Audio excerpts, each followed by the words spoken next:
हाँ, सुप्रभात Arvind Kumar ji.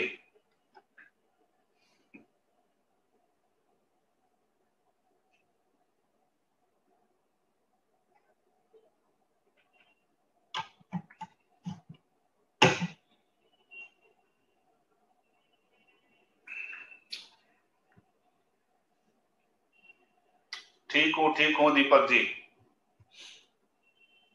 Good morning सबको।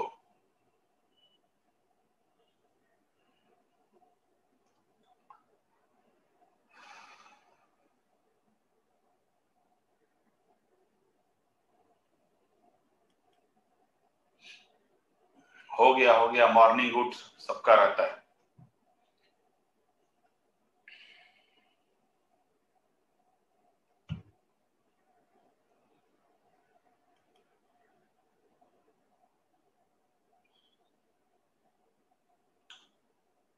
चलिए, गुड मॉर्निंग हो गया।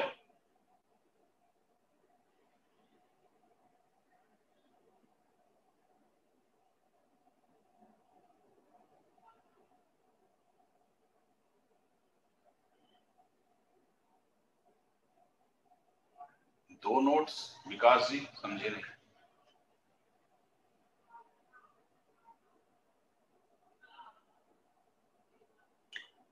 टॉपिक क्या चल रहा था? पिनियल ग्लैंड्स हो गया था। ठीक, चलते हैं दूसरे ग्लैंड्स पे।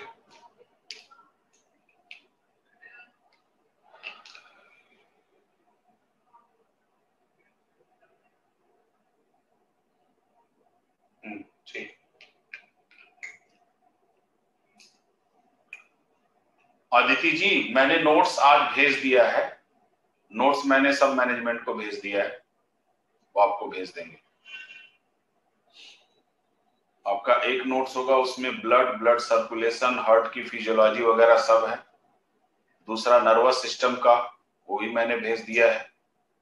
उत्सर्जन तंत्र, वो भी भेज दिया है। सारे नोट्स मैंने भेज दिए हैं, वो आज आपको मैनेजमेंट भेज देगा।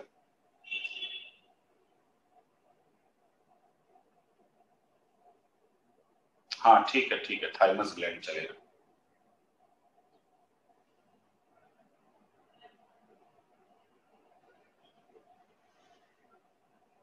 ठीक है, चलिए शुरुआत करते हैं।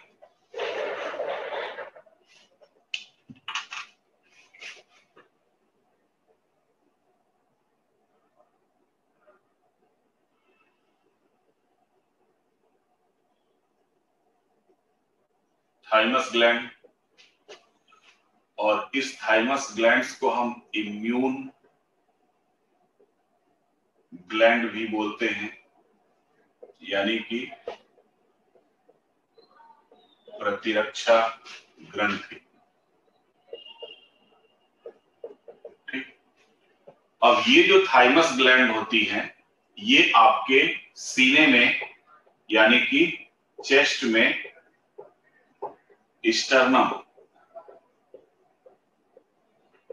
स्टर्नम से चिपकी रहती है, हृदय के थोड़ा नीचे सीने में स्टर्नम से चिपकी रहती है। और इस थाइमस ग्लैंड की सिचुएशन क्या होती है कि ये किशोरावस्था तक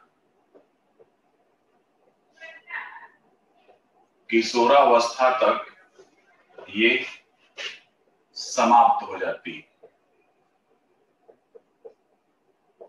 जैसे 5 से 6 महीने में पीनियल ग्लैंड, उसी तरीके से किशोरावस्था तक आते आते समाप्त हो जाती हैं। उसके पहले इनके द्वारा थाइमोसिन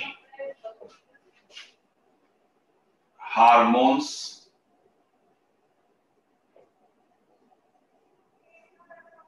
स्रावित होता है। और ये जो थाइमोसिन हार्मोन्स होती हैं, ये थाइमोसिन हार्मोन्स टी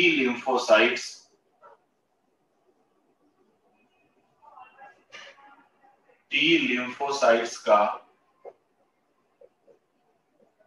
निर्माण कर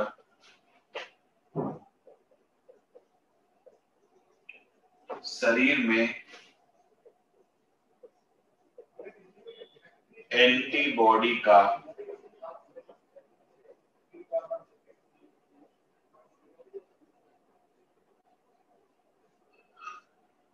निर्माण करती है। ठीक है, तो जो थाइमस ग्लैंड होती हैं, ये थाइमस ग्लैंड आपके शरीर में हृदय के नीचे,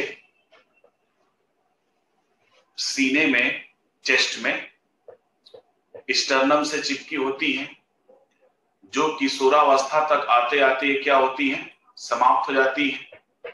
ठीक, और तब तक ये एक हार्मोन्स को स्रावित करती हैं। उस हार्मोन्स को हम बोलते हैं थाइमोसिन। और जो थाइमोसिन हार्मोन्स होता है, ये आपके शरीर में टी लिम्फोसाइट्स का निर्माण कर, शरीर में टी लिम्फोसाइट्स का निर्माण कर एंटीबॉडी का निर्माण करता है। और एंटीबॉडी क्या होती है, ये आपके शरीर में प्रतिरक्षा प्रणाली को मजबूत करती है। इस वजह से हम थाइमस ग्लैंड को क्या बोलते हैं, इम्यून ग्लैंड भी बोलते हैं, प्रतिरक्षा ग्रंथि भी बोलते हैं। ठीक, अब चूंकि ये किशोरावस्था तक आते आते समाप्त हो जाती हैं, तब तक आपके शरीर में पर्याप्त मात्रा में टी लिम्फोसाइट्स बन चुका होता है। ओल्ड एज में यही केस होता है कि जब बुजुर्ग अवस्था आती है तो टी लिम्फोसाइट्स की मात्रा कम होने लगती है। इसीलिए बुजुर्गों में प्रतिरक्षा प्रणाली क्या हो जाती है, कमजोर हो जाती है। ठीक है, रोगों से लड़ने की क्षमता वीक हो जाती है। तो थाइमस ग्लैंड द्वारा जो स्रावित हार्मोन्स है वो कौन सा है, थाइमोसिन हार्मोन्स है। और थाइमोसिन हार्मोन्स द्वारा, इंद्रजीत जी, स्टर्नम जो होता है ये आपके चेस्ट का एक पार्ट होता है, मस्कुलर पार्ट होते हैं, मसल्स के बने होते हैं। ठीक है, हड्डियों से लगे होते हैं, और उसी से आपकी ये थाइमस ग्लैंड जो होती है चिपकी होती है।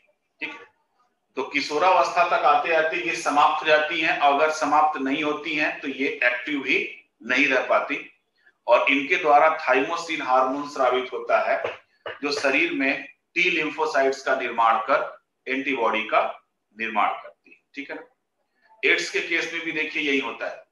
और ये जो टी लिम्फोसाइट्स हैं वो कई प्रकार की होती हैं, और उसमें से सबसे ज्यादा जो सक्रिय लिम्फोसाइट्स होती हैं उनको हम बोलते हैं T4 लिम्फोसाइट्स। जो मोस्ट एक्टिव लिम्फोसाइट सेल होती है उनको हम क्या बोलते हैं, T4 लिम्फोसाइट्स। और इस T4 लिम्फोसाइट्स की जो मात्रा होती है वो नियर अबाउट 500 के आसपास होती है एक स्वस्थ शरीर में। जब आपके शरीर में HIV का संक्रमण होता है, हाँ समाजी अभी यही स्टार्ट हुआ है,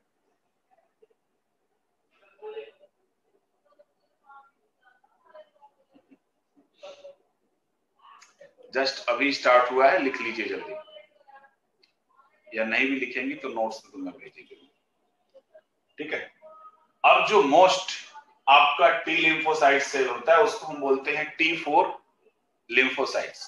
ठीक, अब इस T4 लिम्फोसाइट्स की जो मात्रा होती है वो नियर अबाउट 500 के आसपास होती है। तो जब आपके शरीर में HIV का संक्रमण होता है, ठीक है, और फिर HIV के संक्रमण के बाद आपको एड्स हो जाता है, दोनों अलग चीज है।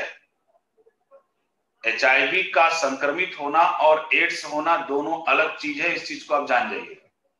HIV से आप संक्रमित हो गए तो कोई जरूरी नहीं कि आपको एड्स हो गया। ठीक है, तो उस कंडीशन में क्या होता है कि जब HIV का आपके शरीर में संक्रमण हो जाता है और आपको एड्स के लक्षण उत्पन्न होने लगते हैं, इसका मतलब T4 लिम्फोसाइट्स की संख्या 500 से घटकर कितनी हो गई, 250। तो 500 से घटकर 250 होने का मतलब है कि आपके शरीर में एड्स लिम्फोसाइट्स की संख्या 500 से घटकर कितनी हो गई, 250।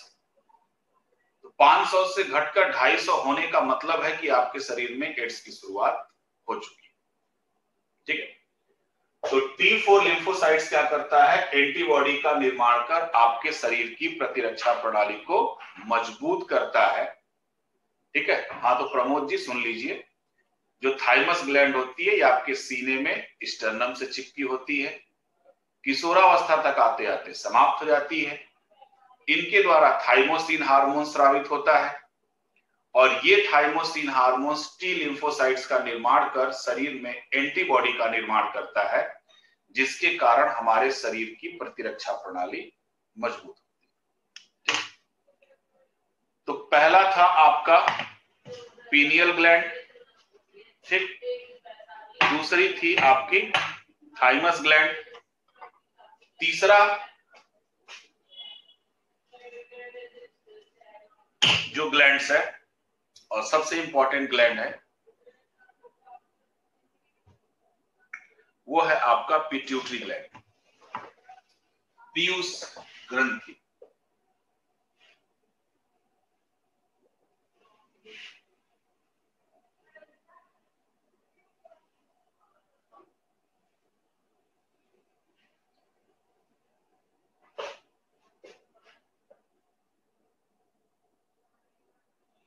रॉबिन जी एड्स होगा,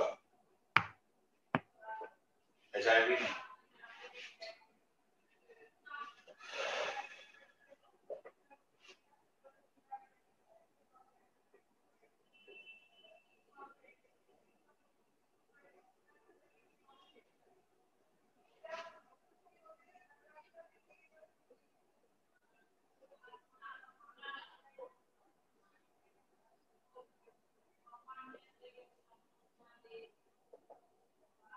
पीयूष ग्रंथि, ठीक।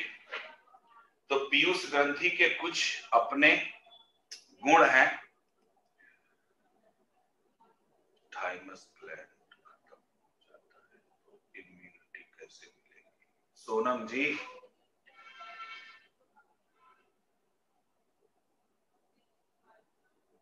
डब्ल्यूबीसी तो है ना आपके शरीर में? डब्ल्यूबीसी है तो डब्ल्यूबीसी के सेल टाइप्स नहीं पढ़े हम लोग? लिम्फोसाइट्स, और भी तो लिम्फोसाइट्स हमारे सेल बनती हैं। लसिका भी हमारी लिम्फोसाइट्स बनाती है, तो उससे हमारी इम्यूनिटी क्या हो जाती है? मजबूत हो जाती है। प्लेटलेट्स हैं, वो भी इम्यूनिटी बनाती हैं, इससे भी हमारी क्या होती है? प्लेटलेट्स भी एंटीबॉडी बनाती हैं, तो उससे हमारी इम्यूनिटी स्ट्रॉन्ग हो जाती है। अब जो पिट्यूटरी ग्लैंड्स होती हैं, तो पहला ही इसका नेचर है कि ये स्मॉलेस्ट इंडोक्राइन ग्लैंड होती है। स्मॉलेस्ट इंडोक्राइन ग्लैंड सबसे छोटी अंतःस्रावी ग्रंथि होती है। दूसरा, इनको हम मास्टर ग्लैंड भी बोलते हैं, क्योंकि ये क्या करती हैं? दूसरे ग्रंथियों को नियंत्रित करती हैं, ठीक है। और पिट्यूटरी ग्रंथि द्वारा स्रावित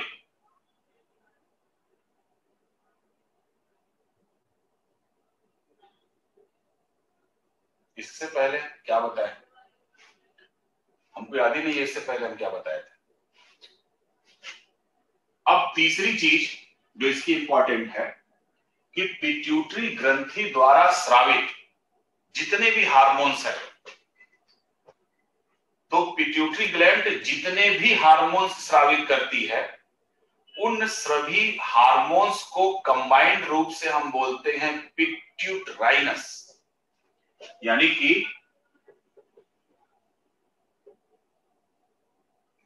पिट्यूटरी ग्लैंड द्वारा स्रावित सभी प्रकार के हार्मोन्स को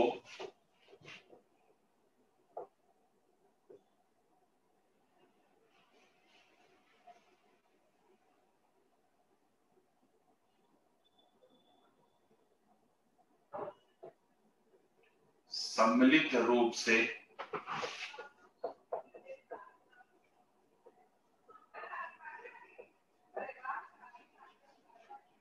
पिट्यूटराइनस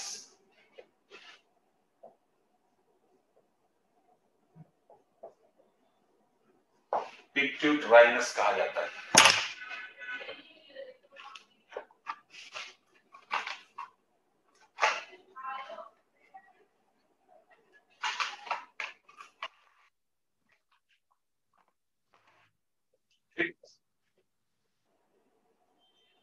जितने भी पिट्यूटरी ग्लैंड द्वारा हार्मोन स्रावित होते हैं, इन सभी को कंबाइंड रूप से हम क्या बोलते हैं? पिट्यूटराइनस। और ये जो पिट्यूटरी ग्लैंड्स होती हैं, ये मस्तिष्क के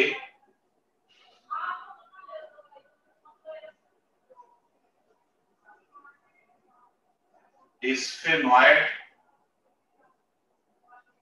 हड्डी के खोल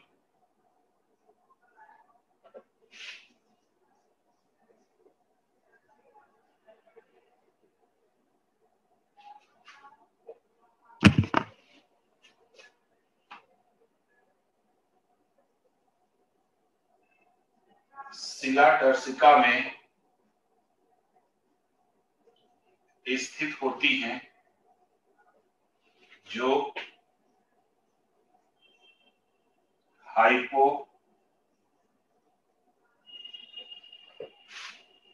थैलेमस से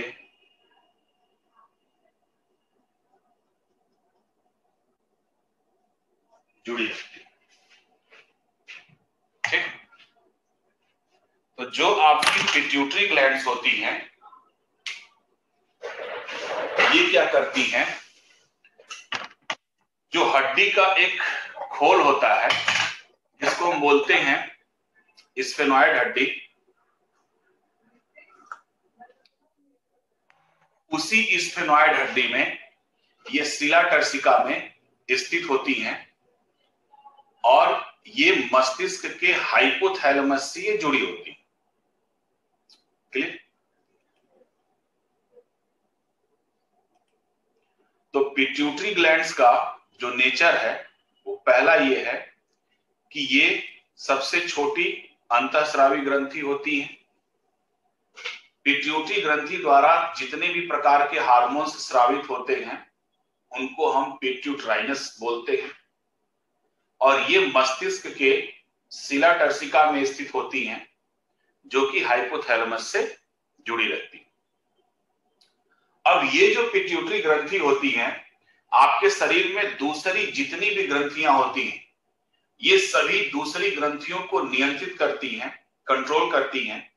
इस वजह से हम इनको बोलते हैं मास्टर ग्लैंड। ठीक है? जैसे इसमें से कई लोग होंगे जो अपना थायराइड टेस्ट करवाए होंगे।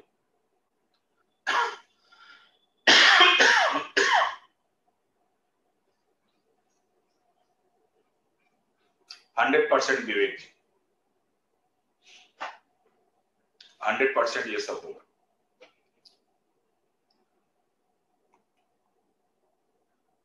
तो अब जब हम टीएसएच थायराइड की हम जांच करवाते हैं, तो देखिए डॉक्टर आपका थायराइड नहीं चेक करता है, डॉक्टर कहता है टीएसएच चेक करने को।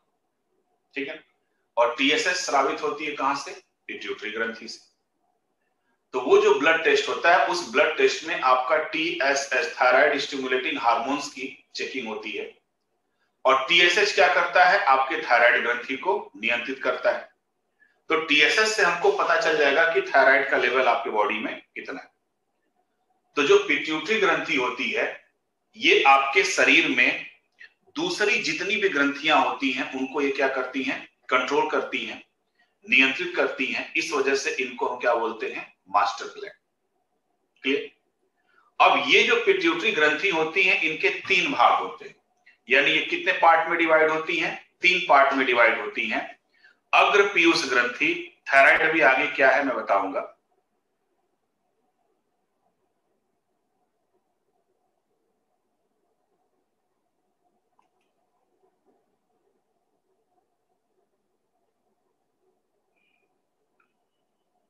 अब किसका मैं चित्र बना दूं?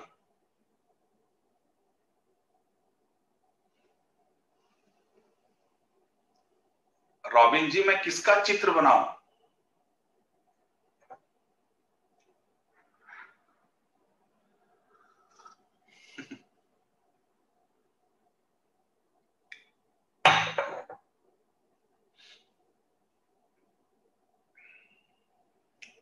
बोल ही नहीं रहे। चलिए, अब जो हमारा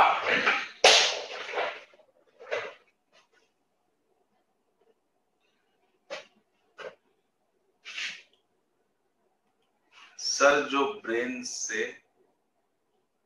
जुड़ा है, इसका चित्र पॉसिबल नहीं है। ठीक है, अगर आपको चित्र वैसे भी करना है आप गूगल पे टाइप कर लो, आपको दिख जाएगा पिट्यूटरी ग्लैंड्स कैसी होती है।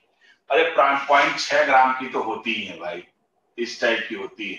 ठीक है, ये जो आपका ब्रेन होता है ना, ब्रेन के डायनसिफेलान थोड़ा सा पीछे होता है, तो डायनसिफेलान के हाइपोथैलेमस से जुड़ी होती है।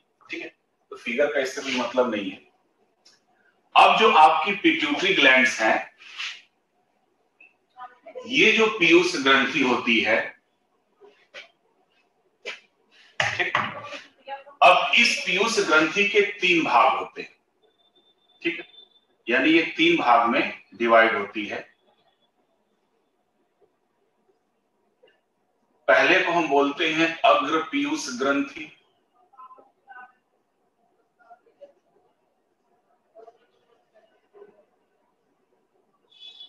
दूसरे को हम बोलते हैं मध्य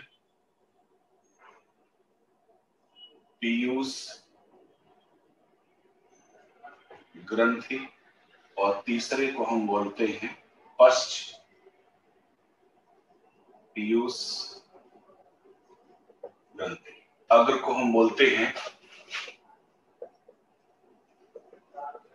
एंटीरियर लोब ऑफ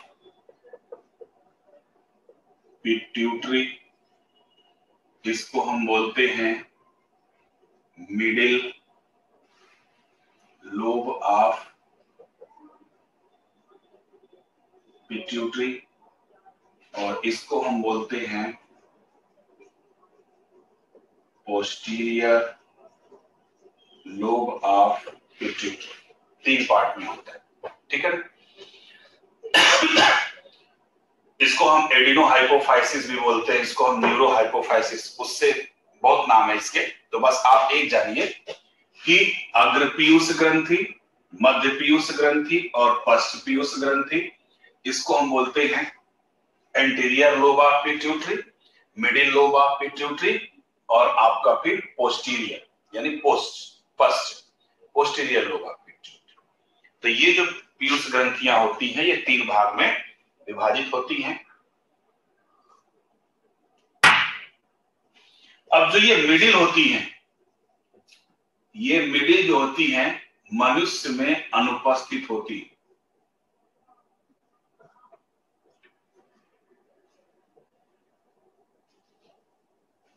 यानी मनुष्यों में कितनी होती हैं? सिर्फ 2 होती हैं। कौन? अग्र और पश्च। मध्य पीयूष ग्रंथि मनुष्य में नहीं होती, बट ये जानवरों में होती हैं। तो जैसे हमारे शरीर की जो त्वचा का रंग है वो मेलेनिन हार्मोन्स के द्वारा निर्धारित होता है, तो जानवरों में जो ये मध्य पीयूष ग्रंथि होती हैं ये मेलेनिन को स्रावित करती हैं, जिसके कारण जानवरों में उनकी त्वचा का रंग निर्धारित होता है। उसके साथ साथ ये उनके प्रजनन तंत्र में भी सहायक होती हैं, रिप्रोडक्टिव बिहेवियर में भी सहायक होती हैं। ये जो हार्मोन्स स्रावित करती हैं उसी हार्मोन्स को एक तरीके से जानवरों के फिरामोन्स हम बोलते हैं। इसीलिए देखिए जब जानवर मेटिंग करते हैं तो मेटिंग करने के पहले वो एक दूसरे को स्मेल करते हैं, उसके बाद वो मेटिंग करते हैं। तो वो जो स्मेल होती है वो मध्य पीयूष ग्रंथि द्वारा ही स्रावित हार्मोन्स होता है। ठीक है, तो मनुष्यों में कौन से होते हैं? सिर्फ अग्र होता है और पश्च होता है। ठीक है, हाँ जानवरों में तीनों होते हैं, हम लोगों में सिर्फ 2 ही होता है, मिडिल लोब नहीं होता। ठीक, तो एक एक को हम चलते हैं।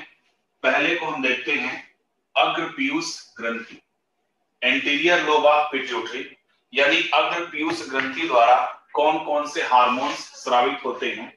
तो उसमें पहला हार्मोन्स है हमारा TSH, इसको हम बोलते हैं थायराइड स्टिमुलेटिंग हार्मोन्स। ठीक, अब ये थायराइड स्टिमुलेटिंग हार्मोन्स क्या करता है? हमारे शरीर में जो थायराइड ग्लैंड्स होती हैं ये थायराइड ग्लैंड्स द्वारा स्रावित जो थायरॉक्सिन है उस थायरॉक्सिन को ये क्या करती हैं, नियंत्रित करती हैं। ठीक, तो जो थायराइड ग्रंथि होती है हमारे शरीर में, तो पहली जो हमारा हार्मोन्स है TSH, जो थायराइड स्टिमुलेटिंग हार्मोन्स होता है, ये थायराइड स्टिमुलेटिंग हार्मोन्स कहां से निकला, अग्र पीयूष ग्रंथि से। ठीक है, और ये जो अग्र पीयूष ग्रंथि से निकलता है, ये किसको कंट्रोल करता है, थायराइड ग्रंथियों को कंट्रोल करता है। थायराइड ग्रंथि द्वारा स्रावित हार्मोन्स कौन सा है, थायरॉक्सिन, तो ये किसको कंट्रोल करेगा, थायरॉक्सिन को कंट्रोल करेगा। ठीक है, तो पहला जो हार्मोन्स है वो आपका कौन सा है, TSH। क्लियर। दूसरा हार्मोन्स की अगर हम बात करें,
आवाज आ रही है?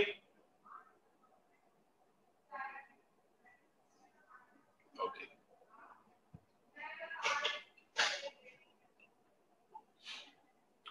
Okay okay. लाइट चली गई थी बीच में, तो लाइट जाने की वजह से शट डाउन हो गया था।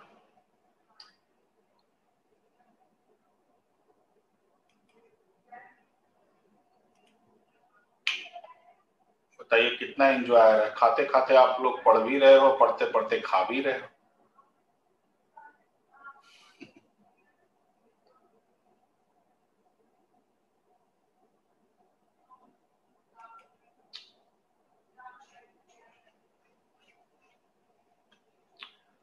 ओके सर गुप्ता जी,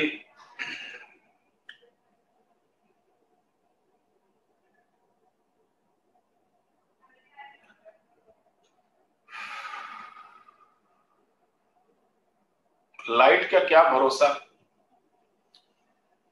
बिजली है, इसमें बहुत सारे गुण होते हैं, कभी भी चली जाती है, कभी भी चली जाती है।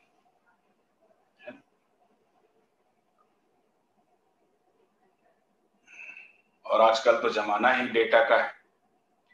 पहले बच्चे घर से माँ बाप का पैर छू के निकलते थे, अब मोबाइल की बैटरी फुल करके निकलते हैं। नहीं होता है तो फिर पावर बैंक भी लेके चलते हैं। एक जमाना था कि लोग बेटा के लिए तरसते थे, आज डेटा के लिए तरसते हैं। तो क्या करेंगे, समय की देन है।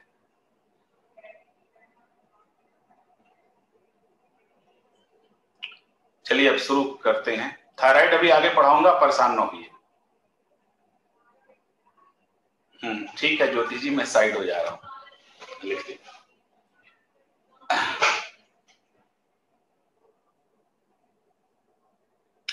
परिवर्तन संसार का नियम है, सही बात है। चलिए, पिट्यूटरी ग्लैंड्स, पीयूष ग्रंथि। तो पीयूष ग्रंथि के बारे में मैंने बताया कि 3 भाग में विभाजित होता है। अग्र पीयूष ग्रंथि, मध्य पीयूष ग्रंथि और पश्च पीयूष ग्रंथि। तो यहां पे चर्चा हो रही है अग्र पीयूष ग्रंथि की। फ्लैश की जगह लिखा है स्टिमुलेटिंग।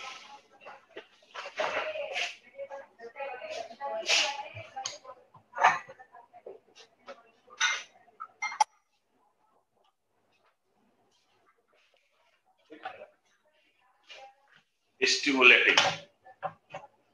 तो अग्र पीयूष ग्रंथि की जो चर्चा हो रही थी उसमें एक बार जो पहला ग्रंथि है, जो पहली हार्मोन स्रावित होती है, उस पहली हार्मोन्स का नाम है आपके TSH। कहां से स्रावित हुई? अग्र पीयूष ग्रंथि से। और उस TSH का नाम है थायराइड स्टिमुलेटिंग हार्मोन्स। और जो थायराइड स्टिमुलेटिंग हार्मोन्स है, ये करती क्या है कि ये थायराइड ग्रंथियों द्वारा स्रावित जो थायरॉक्सिन हार्मोन्स है उसको ये क्या करती हैं? नियंत्रित करती हैं। यानी आपके शरीर में कितना, कब और कैसे थायरॉक्सिन हार्मोन्स निकलेगा, ये डिसाइड करेंगी आपकी TSH। ठीक है कुशवाहा, कुशवाहा,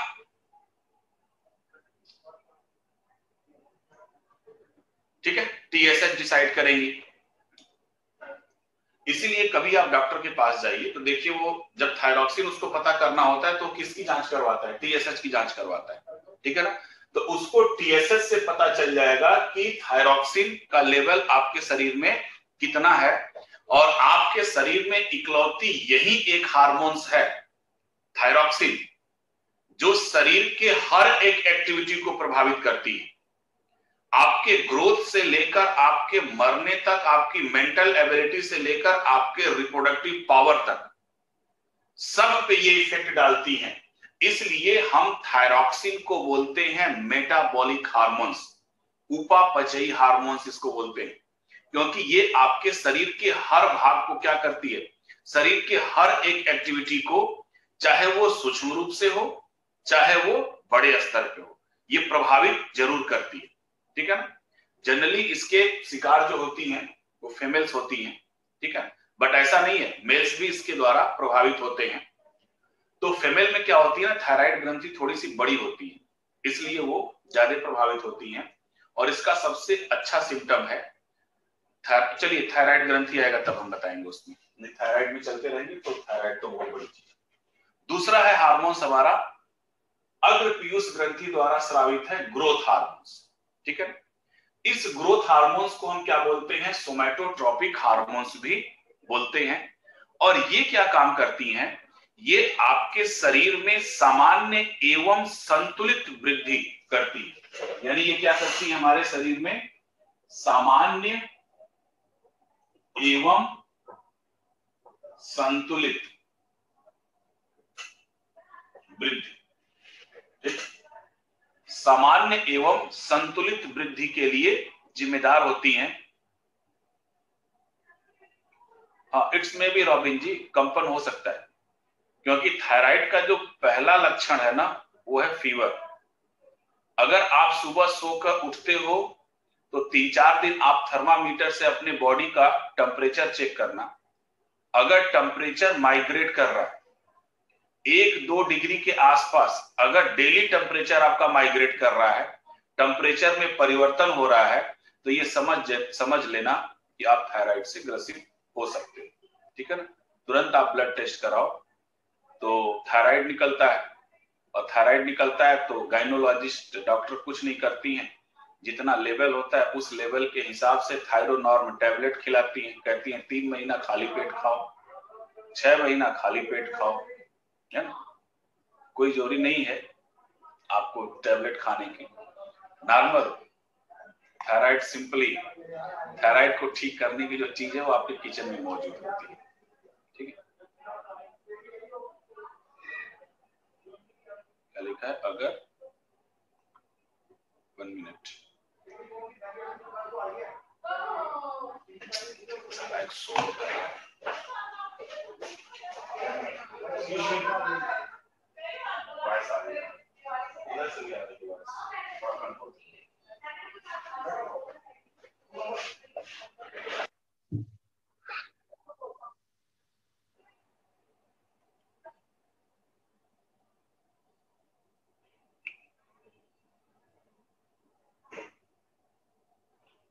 अग्र ग्रंथि, अच्छा हाँ ठीक है। जो अग्र पीयूष ग्रंथि है, अग्र पीयूष ग्रंथि द्वारा पहला स्रावित हार्मोन था हमारा DSH, ठीक है। दूसरा जो हार्मोन्स है वो कौन सा है, हमारा ग्रोथ हार्मोन्स। तो ग्रोथ हार्मोन्स क्या करता है, आपके शरीर में सामान्य एवं संतुलित, यानी कि आपके शरीर की जो नॉर्मल ग्रोथ होती है उसके लिए क्या होता है, जिम्मेदार होता है। अगर इसके साथ थायरॉक्सिन हार्मोन्स हो तो थायरॉक्सिन हार्मोन्स की उपस्थिति में हमारा जो ग्रोथ हार्मोन्स है वो और एक्टिव हो जाता है, ठीक है ना। यानी आपकी ग्रोथ और अच्छे से होती है किसकी उपस्थिति में, थायरॉक्सिन हार्मोन्स की उपस्थिति में। तो थायरॉक्सिन हार्मोन्स का जो मेन काम है वो क्या है, आपके शरीर में सामान्य वृद्धि को कंट्रोल करना, संतुलित वृद्धि को नियंत्रित करना, ठीक है। तो थायराइड के बारे में हम थायराइड में फिर चर्चा करेंगे। तो पीयूष, अग्र पीयूष ग्रंथियों द्वारा स्रावित जो दूसरी ग्रंथि थी वो कौन सी थी, सॉरी दूसरा हार्मोन था, वो कौन सा हार्मोन था, ग्रोथ हार्मोन, ठीक है। तो जो ग्रोथ हार्मोन्स है, इस ग्रोथ हार्मोन्स की थोड़ी सी कंडीशन भी देख लीजिए। अगर मान लीजिए ये ग्रोथ हार्मोन्स आपके शरीर में कम निकला, ठीक है, अगर ये कम निकलती हैं तो कम निकलने को जनरली हम बोलते हैं हाइपोसिक्रीशन, ठीक। हाइपोसिक्रीशन, हाइपोसिक्रीशन का मतलब होता है कम निकलना। और बात किसकी हो रही है, ग्रोथ हार्मोन्स की, ठीक है। डिफिशियंसी भी हम इसको बोलते हैं, डिफिशियंसी का मतलब कमी होता है ना। तो हम यहाँ पे हार्मोन्स में जनरली टर्म इस्तेमाल किया जाता है हाइपोसिक्रीशन। सिक्रीशन का मतलब स्रावित होना होता है, तो हार्मोन्स तो स्रावित ही होता है। तो अगर ये ग्रोथ हार्मोन्स कम मात्रा में निकलेगा तो क्या होगा, तो कम मात्रा में ये दोनों में निकल सकता है, बच्चों में भी और बड़ों में भी। तो इसकी दो कंडीशन, अगर ये बच्चों में कम निकला तो क्या होगा, और अगर ये बड़ों में कम निकला तो क्या होगा। तो ग्रोथ हार्मोन्स का जो श्रावण अगर बच्चों में कम हुआ तो बच्चे किसका शिकार हो जाएंगे? बौनेपन का। तो बच्चे किसका शिकार हो जाएंगे? डॉर्फिन, या इसको हम बोलते हैं मिडगेट्स, या हिंदी में इसको बोला जाता है बौनापन। तो बच्चे किसके शिकार हो जाएंगे? बौनेपन के शिकार हो जाएंगे। और अगर बड़ों में ये कम निकला तो क्या होगा? उस कंडीशन में जो डिजीज रोग होता है, साइमंड डिजीज, ठीक,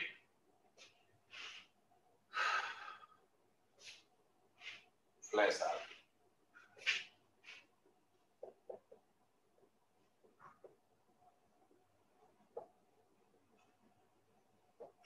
साइमंड डिजीज, ठीक।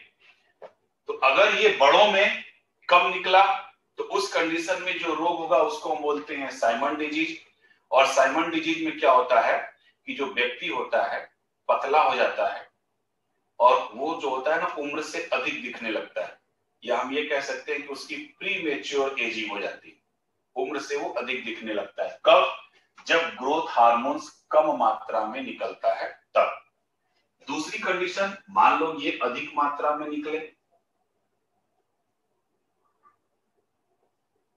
अगर ग्रोथ हार्मोन्स अधिक मात्रा में निकले तो भी हाइपर सिक्रीशन का मतलब होता है अधिक निकलना।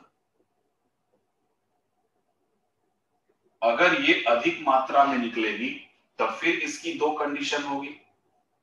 पहला चाइल्ड में और दूसरा एडल्ट में। तो चाइल्ड में जो रोग होता है उसको हम बोलते हैं भीमकाय। छोटा भीम देखा है ना, भीमकाय।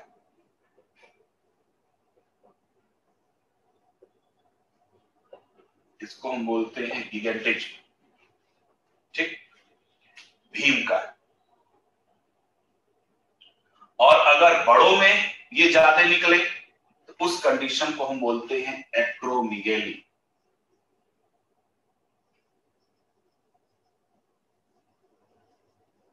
एक्रोमिगेली। तो एक्रोमिगेली में क्या होता है कि जब ग्रोथ हार्मोन्स ज्यादा निकलने लगता है तो ये हाथ पैर क्या हो जाते हैं व्यक्ति के? लंबे हो जाते हैं। फेस भी थोड़ा सा लंबा हो जाता है, जैसे गुरिल्ला वगैरह का होता है, उस टाइप में चेहरा हो जाता है, ठीक है। तो ये कब होता है? जब ग्रोथ हार्मोन्स अधिक मात्रा में बनती है, और जब कम मात्रा में बनती है तब आपके ये रोग होते हैं। बच्चों में बौनापन और बड़ों में साइमंड डिजीज। और जब अधिक मात्रा में निकलता है तो बच्चों में भीमकाय और बड़ों में एक्रोमिगेली, ठीक है। जैसे आप 10 ग्रेड खली को देख लीजिए, तो जो खली होता है ये नॉर्मल व्यक्ति की तुलना में लंबाई चौड़ाई वगैरह ये सब ज्यादा है, बट वो रोगी नहीं है। ऐसा नहीं कि उसके अंदर ग्रोथ हार्मोन ज्यादा है, वो रोगी नहीं है, ये रोग की कंडीशन है, ठीक है। ग्रोथ हार्मोन्स की कमी से बौनापन, अधिकता से साइमंड डिजीज बच्चों में, और बड़ों में अगर अधिकता हो गई तो बच्चों में गेंटिज्म और बड़ों में आपका एक्रोमिगेली, ठीक है। कभी कभी आप ये भी देखते होंगे कि जो अक्सर लंबे व्यक्ति होते हैं वो आगे की तरफ ऐसे झुक जाते हैं, देखा होगा। तो ग्रोथ हार्मोन्स के अधिक मात्रा में बनने के कारण, जब ग्रोथ हार्मोन्स अधिक मात्रा में बनती है तो रीढ़ की हड्डी की जो लंबाई है वो बढ़ जाती है। और जब रीढ़ की हड्डी की लंबाई बढ़ जाती है तो अब ये हमारा पूरा ये जो सर है पूरा वेट कहाँ रहता है? रीढ़ की हड्डी पे। तो जब रीढ़ की हड्डी की लंबाई बढ़ती है तो वेट के कारण ये क्या होती है? थोड़ा सा आगे की तरफ ऐसे बेंड जाती है, तो व्यक्ति ऐसे डंडा लेके चलते हैं। तो रीढ़ की हड्डी का यानी ग्रोथ हार्मोन्स के अत्यधिक मात्रा में स्रावित होने के कारण रीढ़ की हड्डी लंबाई में बढ़कर आगे की तरफ क्या करती है? झुक जाती है। उस अवस्था को हम बोलते हैं काइफोसिस। रोग नहीं है, एक कंडीशन, उसको क्या बोलते हैं? काइफोसिस।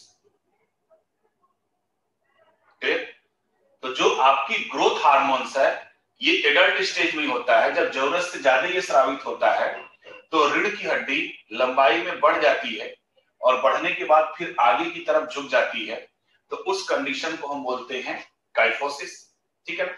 और थोड़ा सा आप एक और चीज देखिएगा कि आपको समाज में दिखता है कुछ लोग ऐसे होते हैं जो एक साइड ऐसे झुक के चलते हैं, देखते हैं आप लोग, या ऐसे लेफ्ट साइड या राइट साइड थोड़े से ऐसे झुक के चलते हैं। तो यही रीढ़ की हड्डी जो लंबाई में बढ़ती है तो वो सेम आगे या पीछे की तरफ नहीं झुकती है। ठीक है।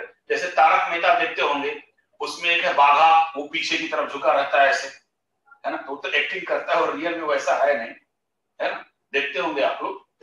लड़के देखते हैं, लड़कियां तो नागिन, पिया का घर, पता नहीं क्या क्या यही सब में परेशान रहती है ना। आजकल पता नहीं कौन सा नागिन का 5वां या चौथा अवतार चल रहा है।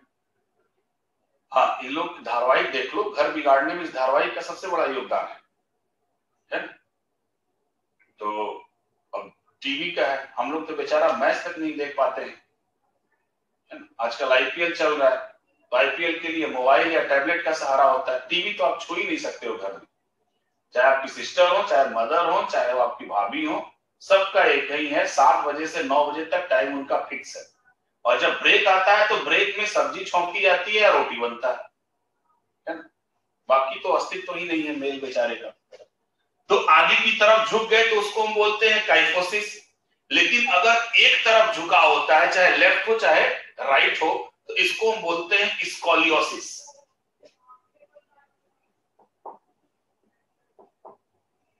क्या बोलते हैं उसको? स्कोलियोसिस। ठीक। अगर ग्रोथ हार्मोन्स जरूरत से ज्यादा हो जाए तो जरूरत से ज्यादा होने के कारण रीढ़ की हड्डी लंबाई में बढ़ जाती है, और रीढ़ की हड्डी जब लंबाई में बढ़ जाती है तो वो आगे की तरफ झुक जाती है, तो इस अवस्था को हम बोलते हैं काइफोसिस। अगर आगे झुकने की बजाय वो लेफ्ट या राइट की तरफ अगर उसका झुकाव हो जाए तो उस कंडीशन को हम बोलते हैं स्कोलियोसिस। ठीक है।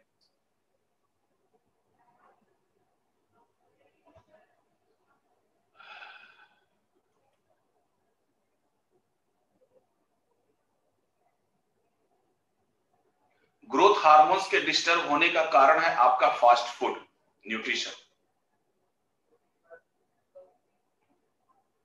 ठीक। ग्रोथ हार्मोन्स जब ज्यादा स्रावित होता है तो ज्यादा स्रावित होने की कंडीशन में क्या होता है कि आपकी रीढ़ की हड्डी की लंबाई बढ़ जाती है, और जब रीढ़ की हड्डी की लंबाई बढ़ जाती है तो वो आगे की तरफ झुक जाती है या पीछे की तरफ। तो जनरली सामान्यतः आगे की तरफ झुकती है, तो वह अवस्था कहलाती है काइफोसिस। अगर लेफ्ट या राइट की तरफ उसका झुकाव हो जाएगा तो वह अवस्था कहलाती है स्कोलियोसिस।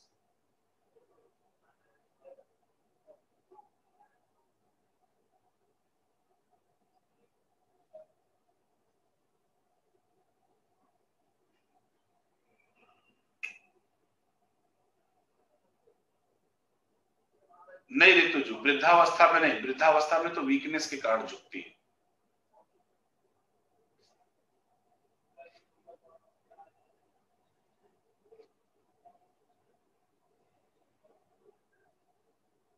हाँ बिल्कुल, दर्द महसूस होगा।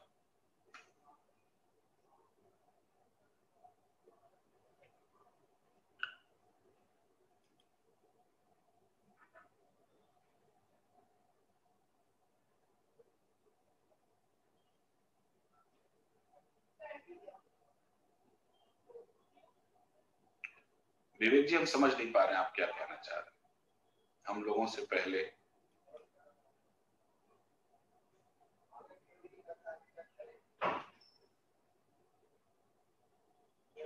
न काइपोसिस का इलाज है, न स्कोलियोसिस का इलाज है।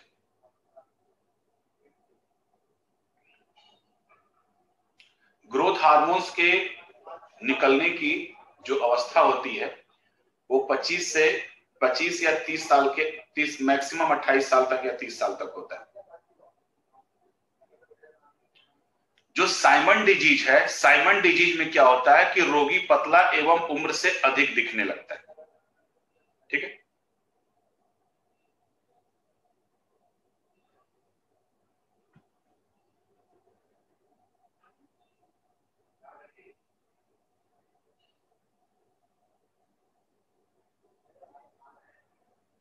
नहीं, अब लिलीपुटिन के बारे में हमको नहीं पता है।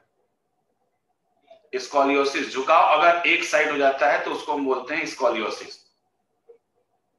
एडल्ट में होता है, चिल्ड्रन में नहीं होता है। गिगेंटिज, रामेश्वरी जी, भीम का है, शरीर जो होता है वो भीम का हो जाता है, जैसे छोटा भीम आप देखी होंगी उस कंडीशन। ठीक, तो पहला हार्मोन्स हमारा कौन सा था? TSH। दूसरा हार्मोन्स हमारा ग्रोथ हार्मोन्स। अब चलते हैं तीसरे हार्मोन्स पर।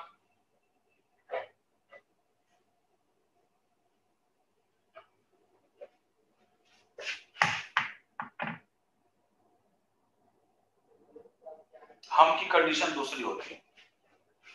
तीसरा है हमारा जिसको हम बोलते हैं ACTH।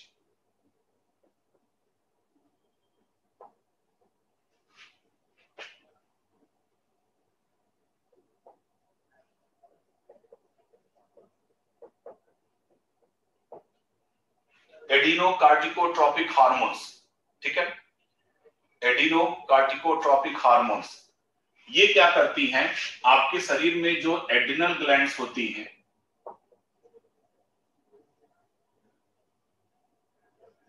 एड्रिनल ग्लैंड्स को हम बोलते हैं अधिवृक्क।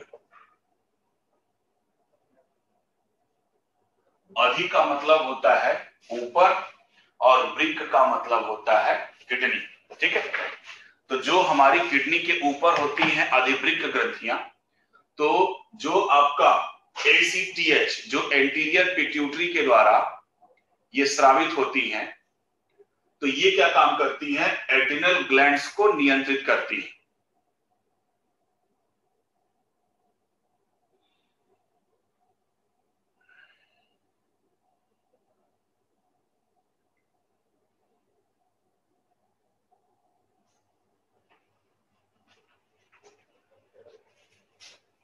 विजय जी उस बोलते हैं पोस्ट एजिंग बोलते हैं उसको।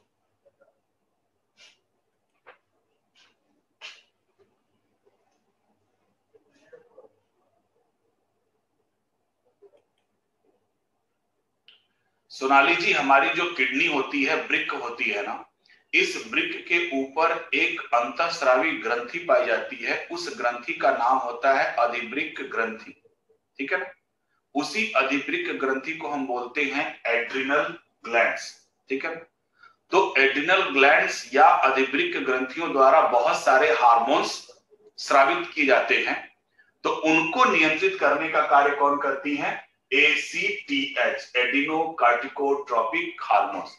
तो ये भी कहां से स्रावित होती हैं? आपके एंटीरियर पिट्यूटरी से, अग्र पीयूष ग्रंथि से। ठीक है, अब चलते हैं नेक्स्ट और देखते हैं अग्र पीयूष ग्रंथि में। तो पहला हार्मोन हमारा कौन सा था? TSH। दूसरा था ग्रोथ, तीसरा था ACTH, चौथा हार्मोन चलते हैं GTH। इसको हम बोलते हैं गोनाडोट्रोपिक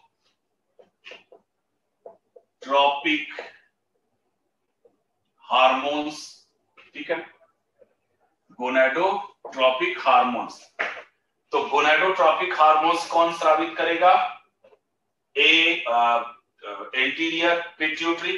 ठीक है, तो इस गोनाडोट्रोपिक हार्मोन्स, ये 2 टाइप्स के गोनाडोट्रोपिक हार्मोन सिक्रीट होता है। पहला होता है FSH और दूसरा होता है LH। FSH को हम बोलते हैं फॉलिकुलर स्टिमुलेटिंग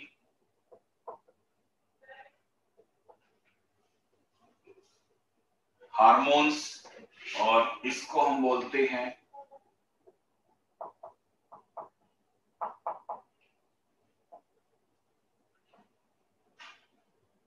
ल्यूटिनाइजिंग हार्मोन्स। ठीक, तो ये 2 प्रकार के हार्मोन्स। ठीक है, पहले से देखिए गोनैड क्या होता है। तो गोनैड का मतलब होता है कि आपके जनन अंग। ठीक है, तो मेल का जनन अंग क्या होता है? टेस्टिज, वृषण। और फीमेल का जनन अंग क्या होता है? ओवरी, अंडाशय।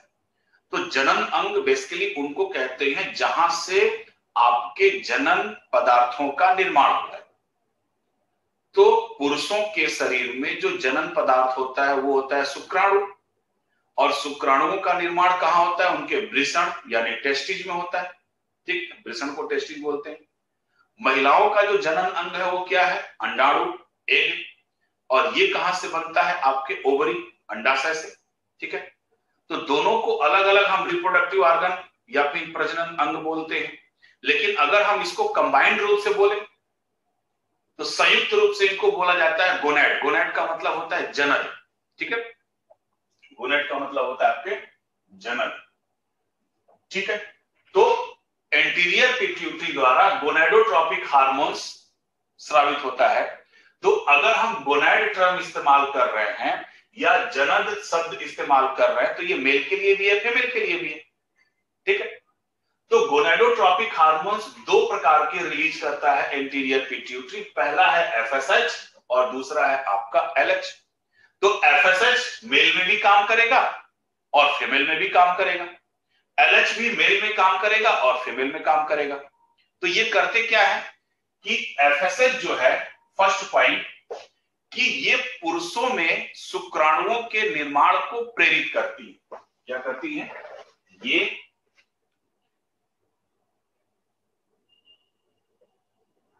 पुरुषों में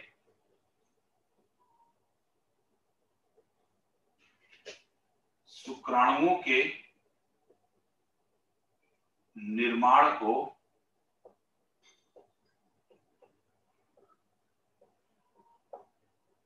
प्रेरित करती है। ठीक है, कौन? एफएसएच। फिर दूसरा, अब महिलाओं में क्या करेगी? तो ये महिलाओं में जो ओवरी की वाल होती है जिसको हम बोलते हैं ग्रेफियन फॉलिक्यूल, ये ग्रेफियन फॉलिक्यूल को प्रेरित कर अंडाशय से एस्ट्रोजन हार्मोन्स को स्रावित करती है। ठीक है, यानी कि ये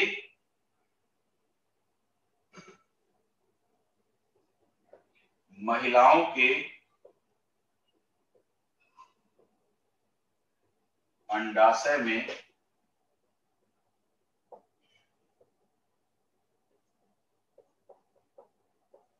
ग्रेफियन फॉलिक्यूल को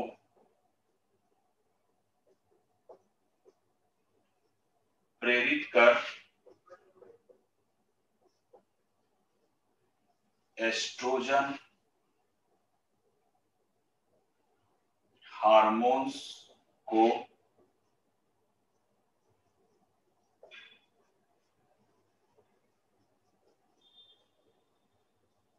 स्रावित करती है।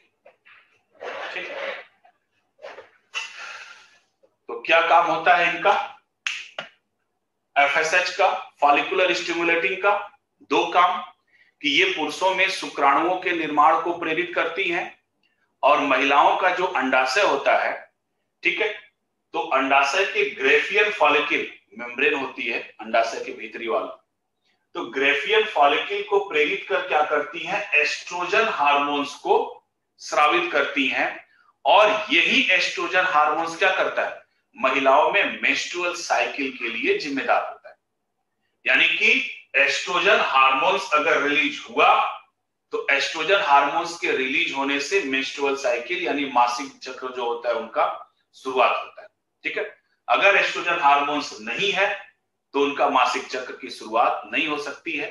ठीक, तो एफएसएच का जो मेन काम है वो क्या है कि पुरुषों में शुक्राणुओं के निर्माण को प्रेरित करती है और महिलाओं में ग्रेफियन फॉलिकल्स को प्रेरित कर एस्ट्रोजन हार्मोन्स को स्रावित करती है। ठीक है, अब दूसरा हार्मोन्स है आपका ल्यूटिनाइजिंग, है। तो ल्यूटिनाइजिंग हार्मोन्स क्या करता है कि ये पुरुषों में एक विशेष प्रकार के हार्मोन्स को स्रावित करता है।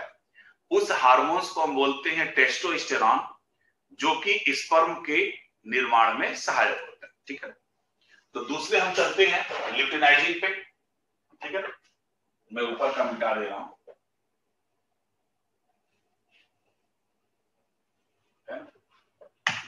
अब बात हो रही है किसकी? ल्यूटिनाइजिंग, एफएसएच और एलएच की। तो एलएच में क्या है? फर्स्ट पॉइंट कि क्या करती हैं कि ये पुरुषों में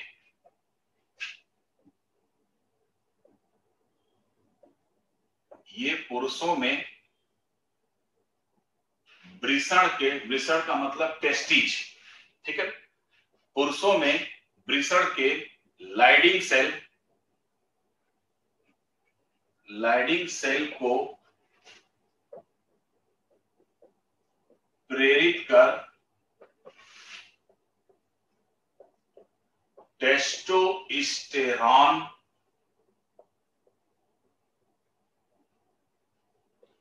हार्मोन्स को स्रावित करती।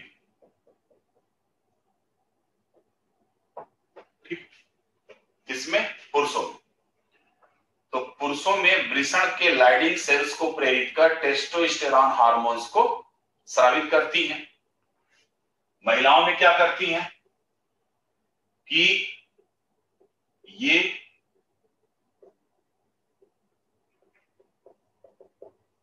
महिलाओं में ग्रेफियन फॉलिकल को प्रेरित कर कार्पस ल्यूटियम का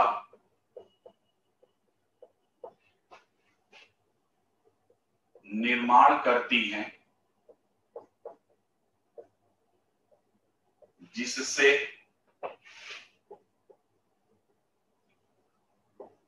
प्रोजेस्टेरॉन हार्मोन्स निकलता है। इसे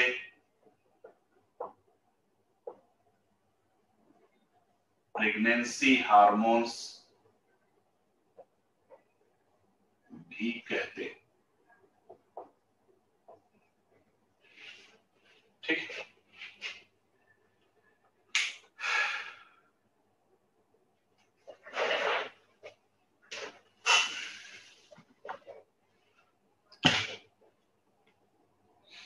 क्या बोलते हैं? Pregnancy hormones.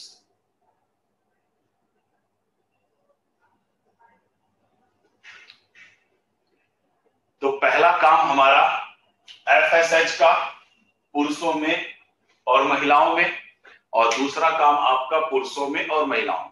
तो सिंपल बात, पुरुषों की अगर हम बात करें तो एफएसएच क्या करती है? स्पर्म के निर्माण को प्रेरित करती है, और एलएच क्या करती है कि स्पर्म का निर्माण ही करवाती है वो टेस्टोस्टेरॉन हार्मोन्स को स्रावित करके। तो टेस्टोस्टेरॉन हार्मोन स्रावित कब होगा? जब एलएच रहेगा। एलएच कहां से स्रावित हो रहा है? एंटीरियर पिट्यूटरी से। ठीक है, इनका अहम रोल होता है महिलाओं में। ठीक है, अब देखिए महिलाओं में क्या करता है, ये ग्रेफियन फॉलिकल को प्रेरित कर एस्ट्रोजन हार्मोन्स का निर्माण करता है। तो जो आपका एस्ट्रोजन हार्मोन्स है, जैसे हर महीने में महिलाओं के अंडाशय में अंडे का निर्माण होता है, ठीक है ना। अगर मेटिंग नहीं हो पाई, अंडाणुओं का शुक्राणुओं से संपर्क नहीं हो पाया, तो ये एफएसएच क्या करता है? ग्रेफियन फॉलिकल्स को एक्टिवेट कर देता है, और ग्रेफियन फॉलिकल से क्या रिलीज होता है? Estrogen hormones. तो ये एस्ट्रोजन हार्मोन्स क्या करता है? उस एग को डिस्ट्रॉय कर देता है, और फिर वही डिस्ट्रॉय एग जो है, अंडा जो है, मेंस्ट्रुअल साइकिल के रूप में शरीर से बाहर निकल जाता है। क्लियर? लेकिन अगर इसी बीच स्पर्म से अंडाणुओं की मुलाकात हो जाए, यानी मेटिंग हो जाए, प्रजनन हो जाए, तो जब अंडाणु शुक्राणु से मिल जाते हैं, तब अहम रोल किसका होता है? एलएच का। फिर ये एलएच क्या करता है? ग्रेफियन फॉलिकल को सक्रिय कर, अब चूंकि अंडाणु और शुक्राणु मिल गए, तो अब ये ग्रेफियन फॉलिकल की दीवार को क्या कर देता है? और मजबूत बना देता है, सॉलिड बना देता है। और जब सॉलिड बना देता है, तब वो उसको हम बोलते हैं कार्पस ल्यूटियम। ठीक है ना। अब ये कार्पस ल्यूटियम क्या करती है? प्रोजेस्टेरॉन हार्मोन्स का निर्माण कर देती है। तो प्रोजेस्टेरॉन हार्मोन्स कब बना? जब कार्पस ल्यूटियम बना। और कार्पस ल्यूटियम कब बना? जब ग्रेफियन फॉलिकल उसको प्रेरित की। और ये कब प्रेरित हुई? जब अंडाणु और शुक्राणु मिले। ठीक है, तो इसी वजह से हम प्रोजेस्टेरॉन को क्या बोलते हैं? प्रेगनेंसी हार्मोन्स बोलते हैं। क्योंकि ये तभी रिलीज हो सकती हैं जब अंडाणु और शुक्राणु आपस में मिल जाते हैं। ठीक है, तो प्रोजेस्टेरॉन को हम क्या बोलते हैं, इस वजह से प्रेगनेंसी हार्मोन्स। अब जो गर्भ निरोधक गोलियां होती हैं, तो गर्भ निरोधक गोलियों में क्या होता है, एस्ट्रोजन हार्मोन। क्योंकि जब मेटिंग हुई मेल फीमेल के बीच में, तो कहा जाता है कि 72 आवर्स के बीच ये गोली लेनी चाहिए। तो 72 आवर्स क्यों? क्योंकि मेल के शरीर में जो स्पर्म होता है वह तो 1 महीने तक सरवाइव कर जाता है, लेकिन जब ये फीमेल बॉडी में जाता है, ठीक है, जहां फ्लैश है वहां पे लिखा हुआ है हार्मोन्स, जब ये हार्मोन्स निकलता है लिखा हुआ है, लेकिन जब यही स्पर्म आपका फीमेल बॉडी के अंदर जाता है तो उसके जिंदा रहने की कैपेबिलिटी मात्र 72 घंटे होती है। यानी 72 घंटे के अंदर वो क्या करता है, एग के अंदर चला जाता है, फर्टाइल कर जाता है। ठीक, तो इसीलिए जो आपकी गर्भ निरोधक गोलियां होती हैं ये 72 घंटे के अंदर ही क्या होती है, खाई जाती हैं। और गर्भ निरोधक गोलियों में क्या होता है, एस्ट्रोजन हार्मोन्स। तो जैसे ही आप इस टैबलेट को खाते हो एस्ट्रोजन हार्मोन्स बनना शुरू हो गया, और जैसे ही एस्ट्रोजन हार्मोन्स बनना शुरू हो गया, menstrual cycle start. Estrogen hormones का मेन काम है एग को डिस्ट्रॉय कर देना। ठीक है, तो इस वजह से आपकी प्रेगनेंसी क्या हो जाती है, रुक जाती है। बट इन दवाओं का साइड इफेक्ट बहुत जबरदस्त होता है, और इन दवाओं का जो साइड इफेक्ट होता है वो स्लो मोशन से होता है, धीरे धीरे होता है। और इन दवाओं का आप कभी मार्केट से देखिएगा तो विशेष कंपोजिशन ही नहीं होता है इन दवाओं का, डब्बे पे कुछ खास लिखा नहीं होता है, तो उनमें ये क्या मिला के आपको देते हैं कुछ पता ही नहीं चलता है। तो जनरली जो आपकी गर्भ निरोधक गोलियां हैं इनका सेवन नहीं करना चाहिए। तो हमारे समाज में जो महिलाओं में एक बांझपन की कंडीशन उत्पन्न हुई है, तो बांझपन की कंडीशन जो उत्पन्न हुई है उसके पीछे ये गर्भ निरोधक गोलियां भी हैं। इन गर्भ निरोधक गोलियों के सेवन से भी आपके अंदर बच्चा पैदा करने की क्षमता क्या हो जाती है, समाप्त हो जाती है। ठीक है, सॉरी मैंने टर्म ले लिया बांझपन, जल्दी मैं बोलता नहीं हूं। तो इन दवाओं का सेवन सामान्य तौर पर नहीं करना चाहिए। ठीक, इसके कुछ ना कुछ साइड इफेक्ट होते हैं और आगे चल के बड़ी जबरदस्त इसके साइड इफेक्ट हो जाते हैं। ठीक है, तो जाहिर सी बात है आप लोग समझ गए होंगे एफएसएच और एलएच की कार्यविधि। ठीक है, तो एफएसएच क्या करता है, एस्ट्रोजन, ये क्वेश्चन पूछा जा चुका है। एफएसएच एस्ट्रोजन हार्मोन्स के लिए जिम्मेदार है, और एफएसएच किसके लिए, प्रोजेस्टेरॉन हार्मोन्स के लिए जिम्मेदार है, और प्रोजेस्टेरॉन हार्मोन्स को हम बोलते हैं प्रेगनेंसी हार्मोन्स। ठीक है, अब गोनेडोट्रोपिक हार्मोन्स एक और आता है इसी गोनेडोट्रोपिक हार्मोन्स में, जिसको हम बोलते हैं प्रोलैक्टिन। मेल में तो होता ही नहीं है ये, इसी के अंतर्गत एक और आता है, उसको भी हम देख लेते हैं, prolactin hormones.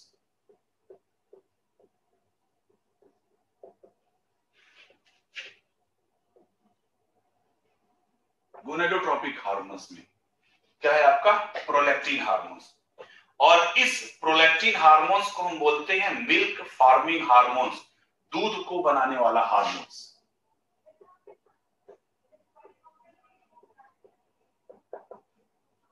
Milk farming hormones, दूध को बनाने वाला हार्मोन्स। तो ये प्रोलैक्टिन हार्मोन्स क्या करता है कि बच्चे के जन्म के समय, जब बच्चा जन्म लेता है उसके पहले नहीं, बच्चे के जन्म के समय मां के मेमोरी ग्लैंड्स यानी दुग्ध ग्रंथियों को क्या करता है, ये एक्टिवेट करता है, यानी सक्रिय करते हैं। और दुग्ध ग्रंथियों को सक्रिय करके ये क्या करते हैं, दूध को बनाने का कार्य करते हैं। ठीक है, दुग्ध ग्रंथियों को सक्रिय कर दूध को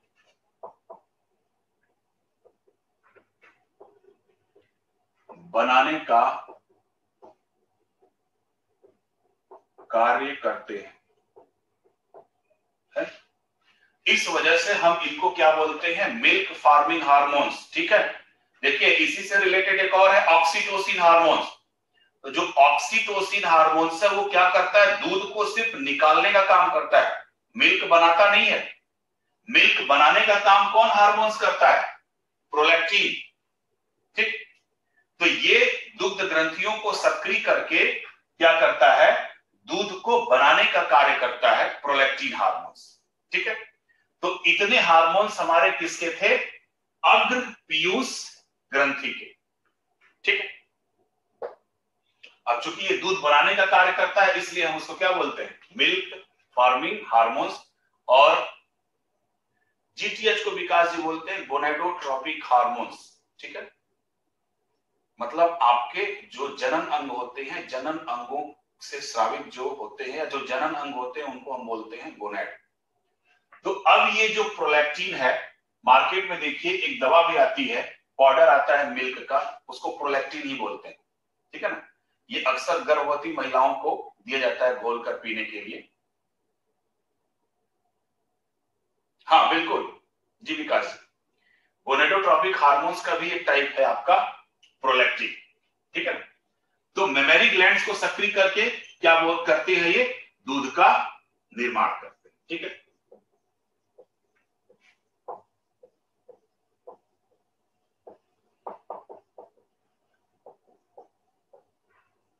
दूसरी ग्रंथि अब चलते हैं एंटीरियर में, तो हमारा इतना है।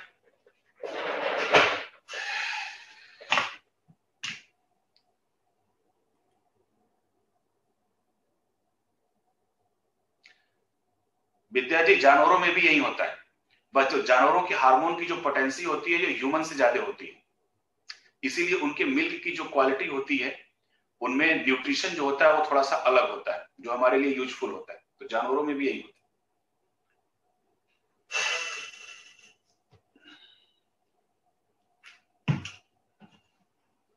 ठीक है, हाँ बिल्कुल बिल्कुल बिल्कुल राजीव जी।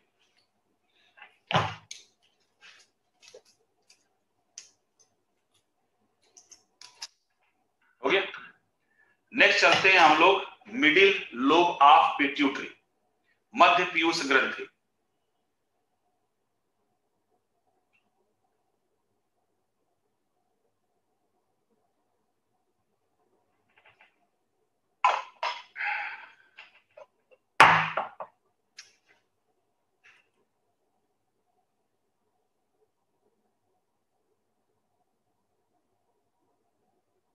हाँ, जब बच्चा जन्म लेता है ना, तो बच्चे के जन्म के समय ही मेमोरी ग्लैंड्स एक्टिवेट होकर मिल्क का निर्माण करती हैं।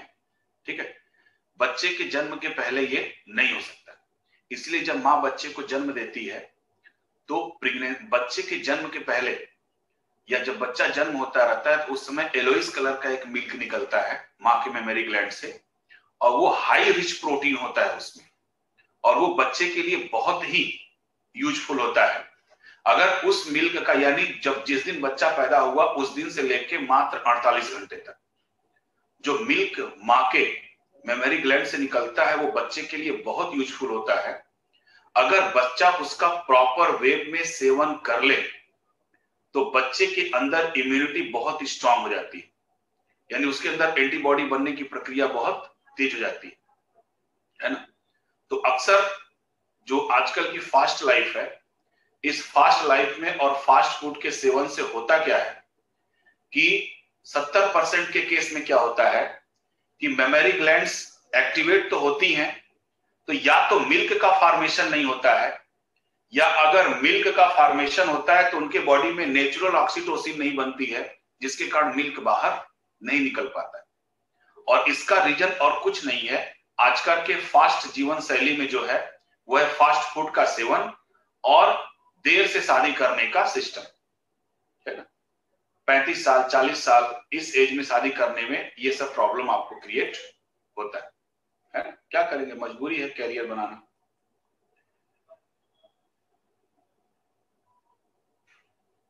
हाँ बिल्कुल, सेकेंड चाइल्ड हो चाहे थर्ड चाइल्ड हो, सबकी कंडीशन में यही होता है।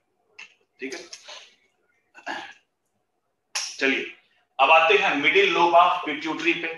ठीक है, हाँ एक्टिव रहता है, बट जो सेकेंड प्रेगनेंसी होती है तो सेकेंड प्रेगनेंसी के समय फिर ये एक्टिव हो जाते हैं।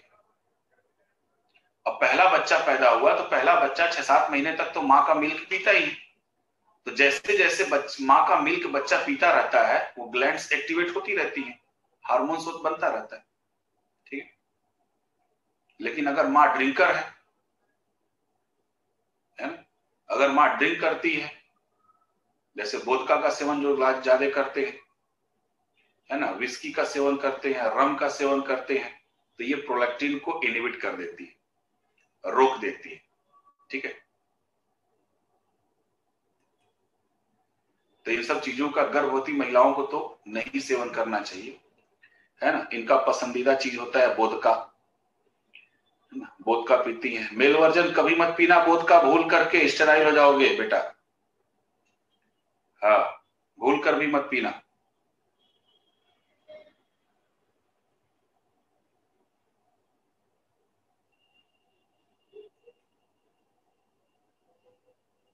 हाँ उनके अंदर बनता रहता है, ये फर्स्ट प्रेगनेंसी से ही एक्टिवेट हो जाता है। हाँ जब तक बच्चा, लेकिन वो एक्टिवेशन जो है आकाश जी प्रेगनेंसी के टाइम जैसा रहता है वैसा नहीं रहता है। हाँ हम आप ही लोगों को बोल होते हैं। अब ये मत पूछो कि वोदका पीने से क्या होता है, अभी हम नहीं बताएंगे, बस पीना मत इतना जान जाओ। चलो मिडिल लोब ऑफ पिट्यूटरी। अब जो मध्य पीयूष ग्रंथि है, लीकर चाहे किसी भी टाइप्स का हो, वो आपको नुकसान करती, कभी भी फायदा नहीं करती, ये बात जान जाइएगा। कोई भी ऐसी चीज जो हमारे नर्वस सिस्टम को डैमेज करती है, नर्वस सिस्टम को नुकसान पहुंचाती है, वो कभी भी आपके लिए फायदेमंद नहीं हो सकती है। जो डॉक्टर बोलते हैं कि थोड़ा बहुत सेवन करो कोलेस्ट्रॉल लेवल घटेगा, तो शराब पीना ही कोलेस्ट्रॉल लेवल को घटाने का कारण नहीं है। उसके बहुत सारे बाप और दादा मौजूद हैं आपके किचन में जो कोलेस्ट्रॉल को चुटकियों में 2-3 दिन 4 दिन के अंदर कोलेस्ट्रॉल लेवल को घटा देंगे। हाँ, तो एक बहाना है सिर्फ कि हमको पीना है, हमको पीना है, ठीक। हाँ ये सिर्फ एक बहाना होता है, एक नौटंकी होती है। बाकी आपके किचन में बहुत सारी चीजें हैं जो आपके कोलेस्ट्रॉल, डायबिटीज और थायराइड को खत्म ही नहीं करती हैं, जड़ से खत्म कर देती है।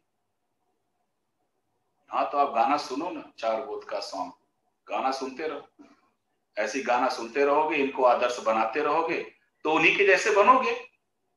क्योंकि पुरानी कहावत है कबीरदास जी की, संगत से गुण होता है, संगत से गुण जात, है ना। तो जैसा सुनोगे, जैसा देखोगे, जैसा समझोगे, वैसा आप बन जाओगे, नो डाउट, ठीक है।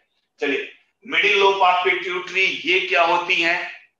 ये पहला तो मनुष्यों में नहीं होती हैं, या होती हैं तो कम विकसित होती हैं, जिनका जनरली कोई काम नहीं होता है। ये जानवरों में पूर्ण विकसित होती हैं, और जानवरों में ये क्या करती हैं कि उनके त्वचा के रंग को निर्धारित करती हैं, और साथ ही साथ उनको उनके जनन अंगों को सक्रिय करती है, ठीक है। तो सामान्यतः ये मनुष्य में क्या होती हैं? नहीं होती हैं, अगर होती भी हैं तो सक्रिय नहीं रहती हैं।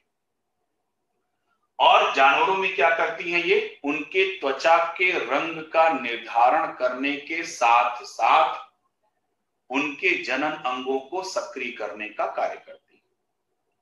कौन? मिडिल लोब ऑफ पिट्यूटरी, ठीक। मनुष्य में संभवतः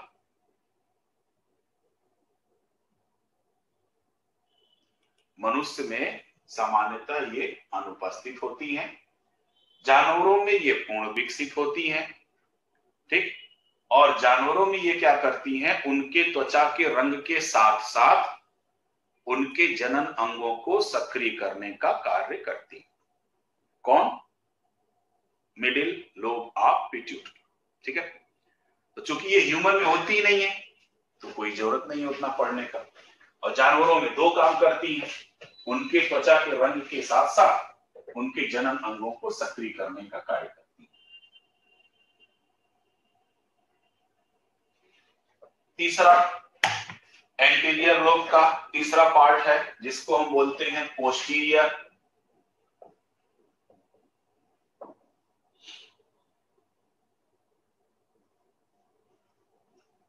लोब ऑफ पिट्यूटरी।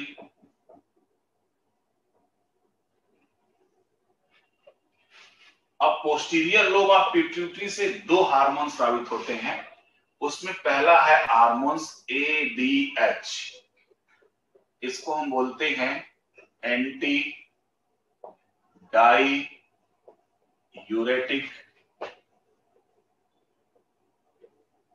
हार्मोन्स। याद करो उत्सर्जन तंत्र में मैंने बताया था ना कि मूत्र के निर्माण में निम्न हार्मोन्स अपना योगदान देते हैं, तो उसमें एक हार्मोन था आपका ADH, एंटी डाईयूरेटिक हार्मोन्स।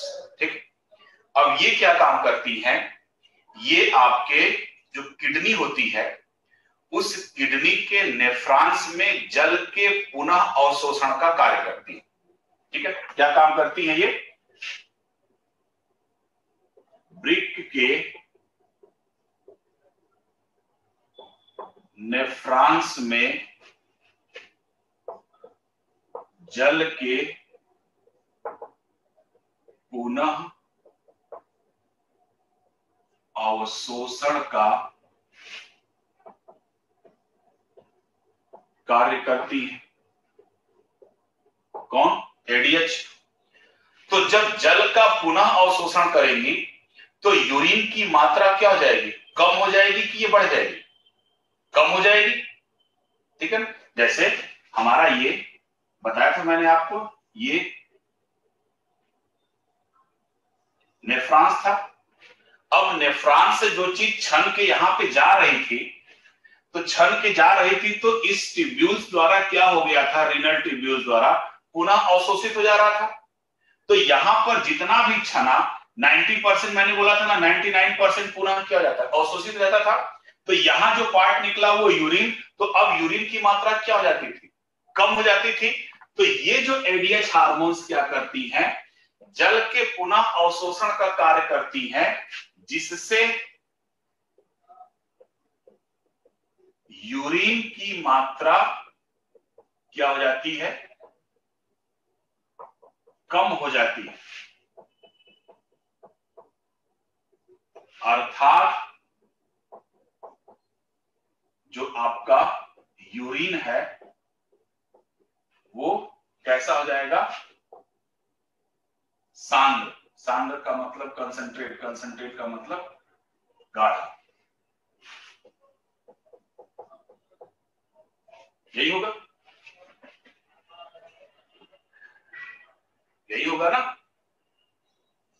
जब यूरिन की मात्रा कम हो गई, जिसका मतलब उसमें से जल क्या हो गया, काफी मात्रा में अवशोषित होगा, तो कैसा हो जाएगा, कंसंट्रेट हो जाएगा, गाढ़ा हो जाएगा। तो ADH हार्मोन्स का यही काम है कि ये किडनी के नेफ्रॉन्स में जल के पुनः अवशोषण का कार्य करती हैं, जिससे यूरिन, जहां फ्लैश है वहां पे लिखा है यूरिन, यूरिन का मतलब मूत्र, मूत्र की मात्रा कम हो जाती है। अर्थात यूरिन कैसा हो जाता है, गाढ़ा हो जाता है। ठीक है, तो यानी कि अगर हम एक शब्द में कहें कि ADH हार्मोन्स का क्या काम है, तो ये है आपका कंसंट्रेशन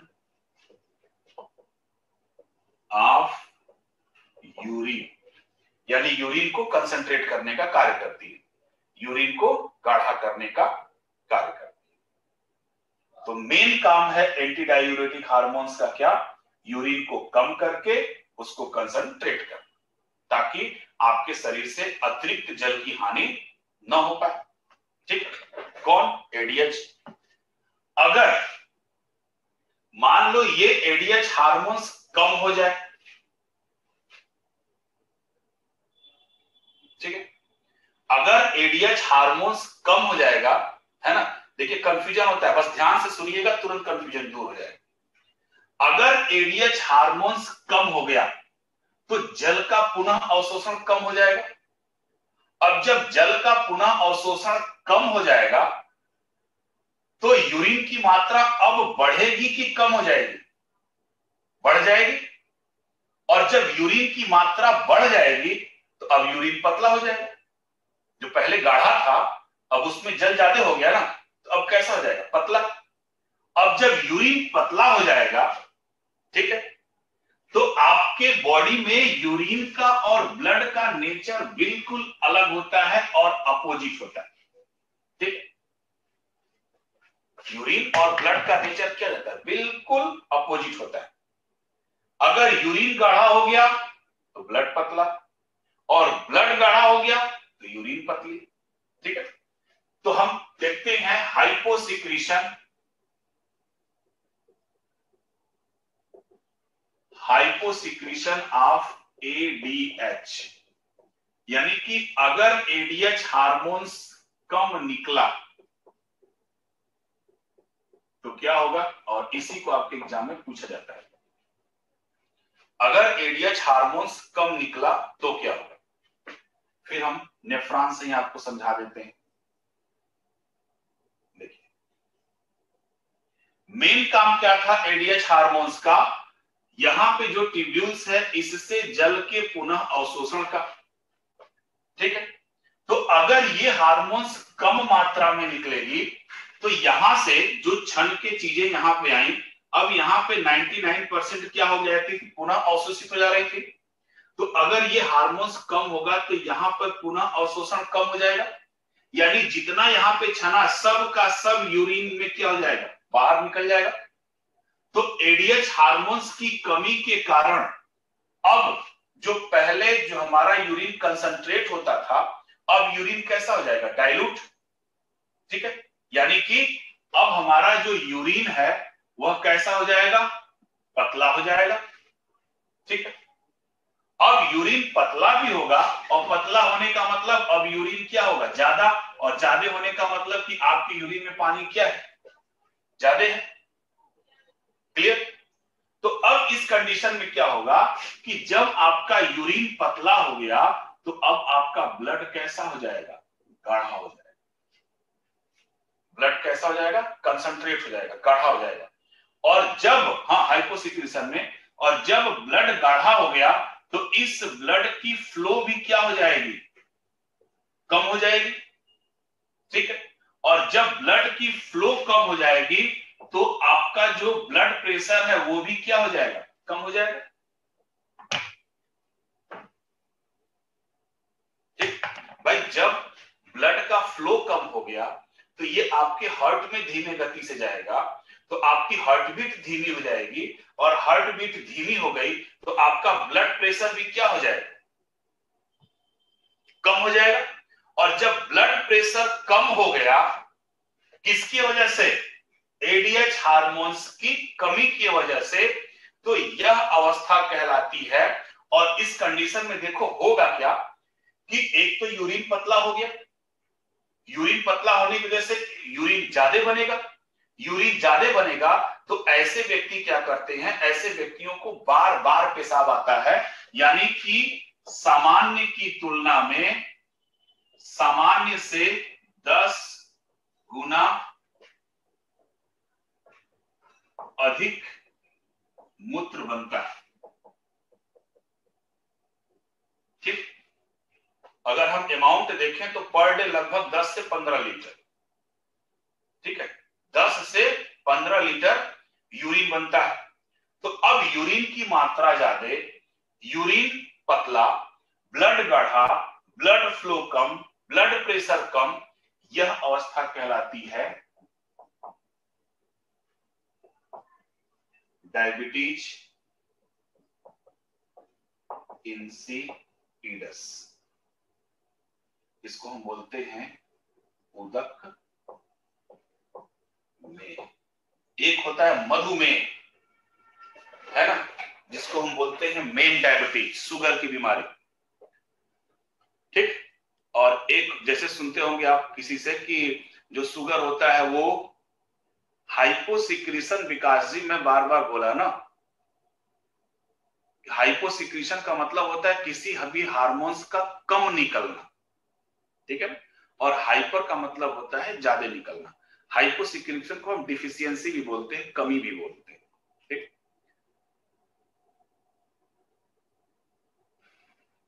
हाँ बता रहा हूं, फिर से मैं इसको रिपीट कर दे रहा हूं।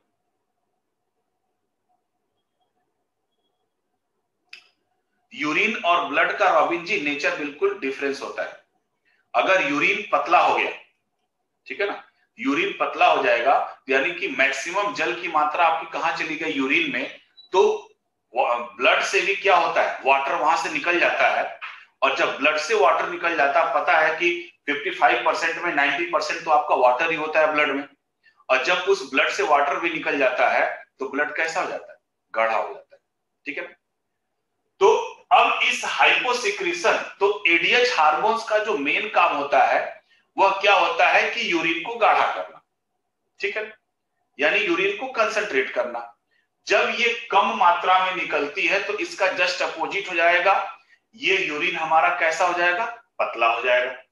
पतला होने का मतलब कि यूरिन में ज्यादा पानी हो जाएगी, और यूरिन पतला होने का मतलब कि ज्यादा मात्रा में यूरिन बन रही है, क्योंकि इनकी कमी से जल का पुनः अवशोषण हो ही नहीं पाता है। तो उस कंडीशन में क्या होगा कि व्यक्ति के अंदर सामान्य से 10 गुना अधिक यूरिन का निर्माण होगा। आप ब्लड पे मत जाइए, अगर आपको नहीं समझ में आ रहा तो ब्लड पे भी मत जाइए, सीधे बस जान जाइए कि यूरिन का ज्यादा निर्माण होगा। और यूरिन आप बार बार करोगे, 10 से 15 गुना अगर आप ज्यादा यूरिन करोगे तो वाटर भी निकल रहा है, और वाटर निकल रहा है तो सीधे क्या हो जाएगा, आपको डिहाइड्रेशन। आपका डिहाइड्रेशन होगा तो आपका ब्लड प्रेशर क्या हो जाएगा, कम हो जाएगा। तो उस अवस्था को हम बोलते हैं डायबिटीज इंसिपिडस। ठीक है, इसको हम हिंदी में बोलते हैं उदक में। ठीक है, यानी कि एंटी डायूरेटिक हार्मोन्स की कमी से क्या होता है, आपका ब्लड प्रेशर लो हो जाता है, कम हो जाता है। ठीक है, तो उस कंडीशन को हम बोलते हैं डायबिटीज इंसिपिडस। ठीक है, अगर ये ज्यादा निकले तो क्या होगा,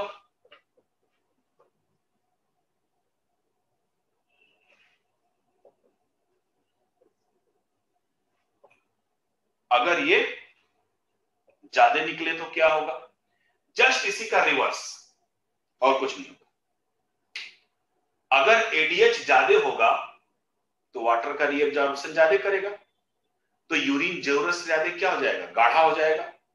यूरिन सामान्य की तुलना में कम बनेगी, और यूरिन गाढ़ा तो ब्लड कैसा हो जाएगा, पतला।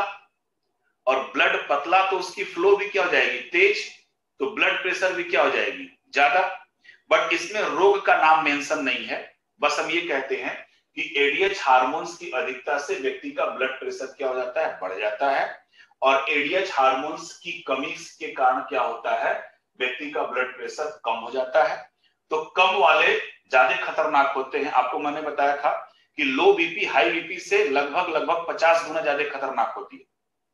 तो यहाँ पे ब्लड प्रेशर कम हो जाने के कारण जो रोग इंडिकेट किया जाता है उसका नाम है डायबिटीज इंसिपिडस। इसको हम बोलते हैं इंग्लिश में उदक में। ठीक,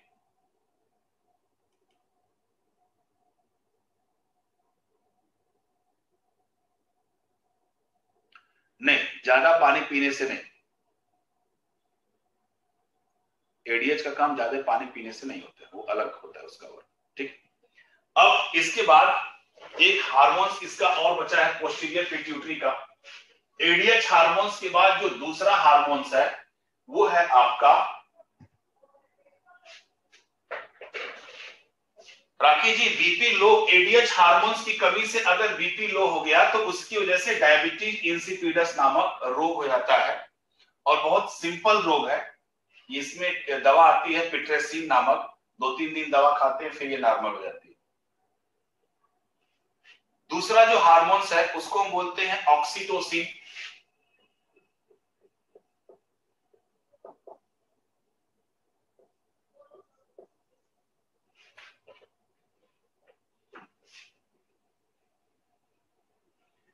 तो पोस्टीरियर पिट्यूटरी का पहला हार्मोन था आपका एंटी डायूरेटिक हार्मोन। दूसरा हार्मोन है आपका ऑक्सीटोसिन। इस ऑक्सीटोसिन को हम कई नामों से पुकारते हैं, इसको हम बर्थ हार्मोन्स भी बोलते हैं, या इसको हम बोलते हैं मिल्क इजेक्टिंग हार्मोन्स। ठीक है,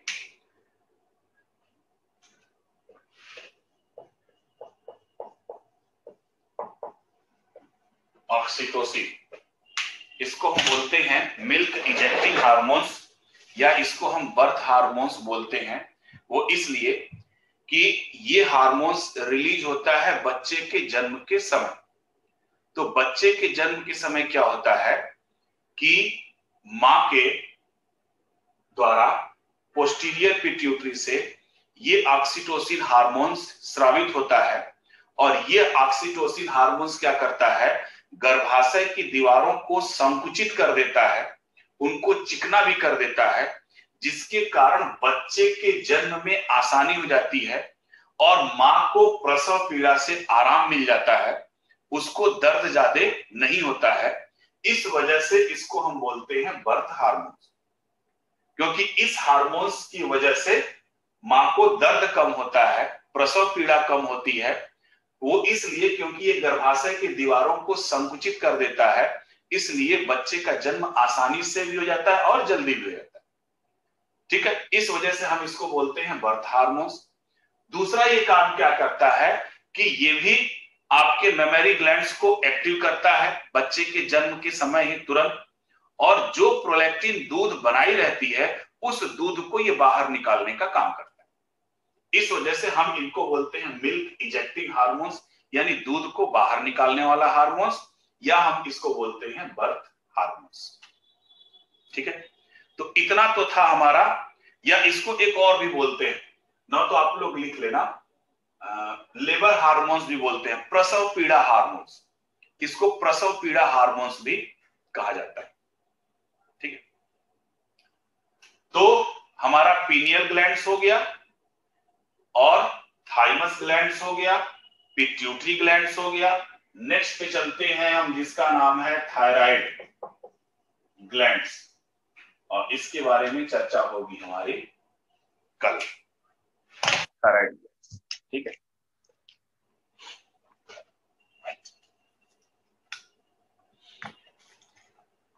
हो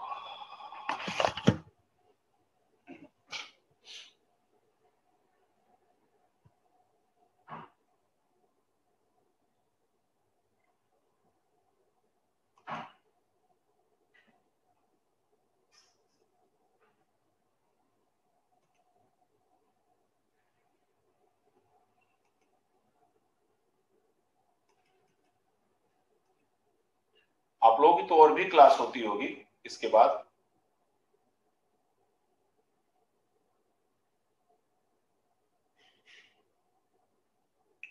ऑक्सीटोसिन क्या करता है कि ये बच्चे के जन्म के समय गर्भाशय की दीवारों को संकुचित कर, अरे बाप रे, इसके बाद 3 क्लास होती है आप लोगों की।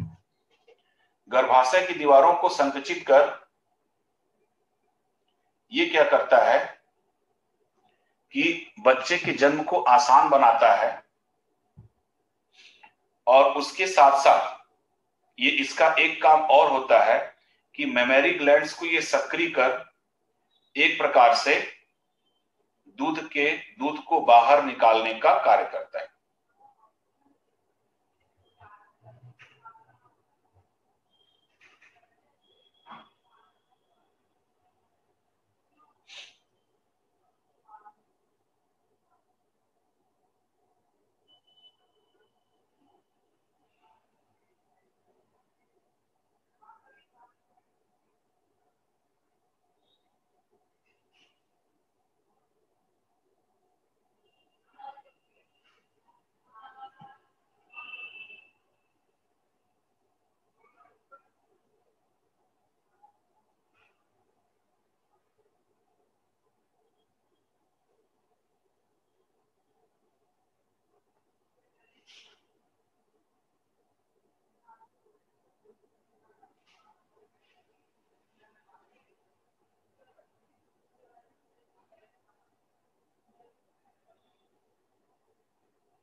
जी नहीं, कोई जरूरी नहीं है विद्या जी की वो साइमन डिजीज से ग्रसित है।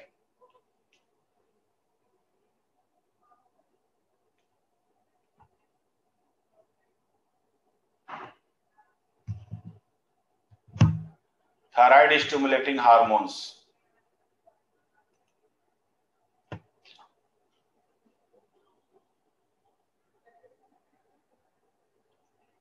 नहीं नहीं, पानी ज्यादा पीने से यूरिनेशन होगा, आपको डिजीज नहीं।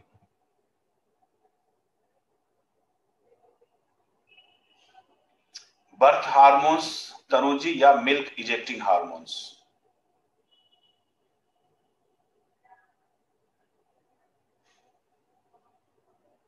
बिल्कुल हार्मोन्स को कंट्रोल कर सकते हैं।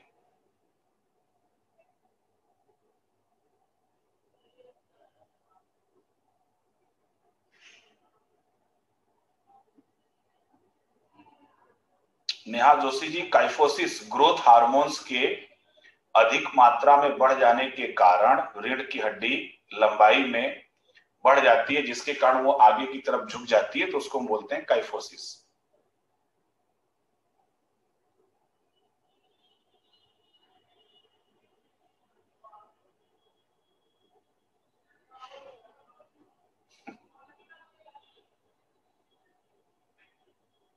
नहीं विकास जी, कोई प्रॉब्लम नहीं है।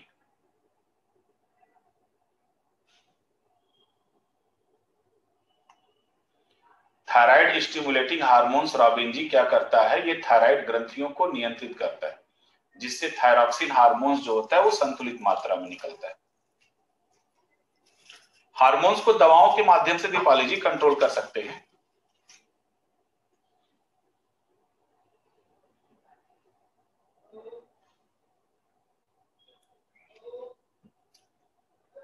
हाँ, बर्थ हार्मोन्स या ऑक्सीटोसिन हार्मोन्स दोनों एक ही है, क्योंकि ये गर्भाशय की दीवारों को संकुचित कर बच्चे के जन्म को आसान बनाती हैं, इसलिए हम इनको बर्थ हार्मोन बोलते हैं।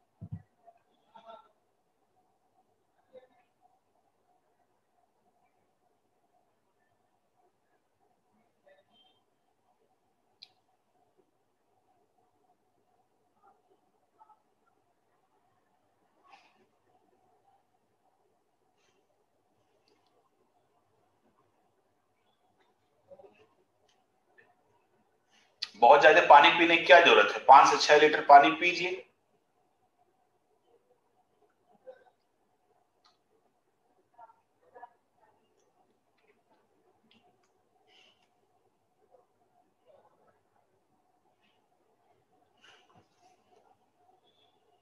अब ऐसे ही डायबिटीज का थोड़ी इलाज बता देता, पहले सिम्टम देखा जाता है, क्या सिम्टम हो रहा है, कितना उनका फ्लक्चुएशन हो रहा है शुगर लेवल का, फिर एवरेज निकाला जाता है 3 महीने का, कितना उनका फ्लक्चुएट हो रहा है, तब विवेक जी कोई भी मेडिसिन सजेस्ट की जाती है। ऐसे थोड़ी होता है मेडिसिन सजेस्ट।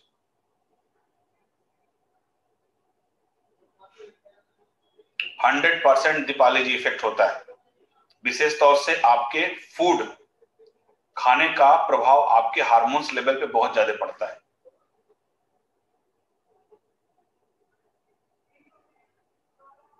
दालचीनी रामेश्वरी जी,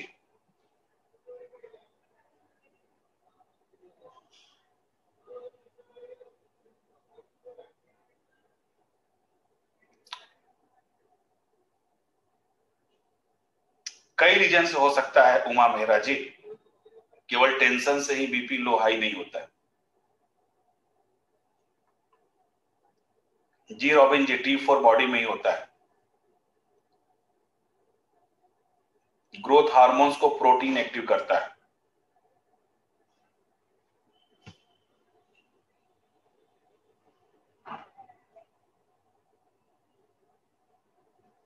एक्रोमेगैली में आपके नॉर्मल की तुलना में हाइट, हेल्थ, ये सब ज्यादा हो जाता है, हाथ पैर लंबे हो जाते हैं, चेहरा लंबा हो जाता है,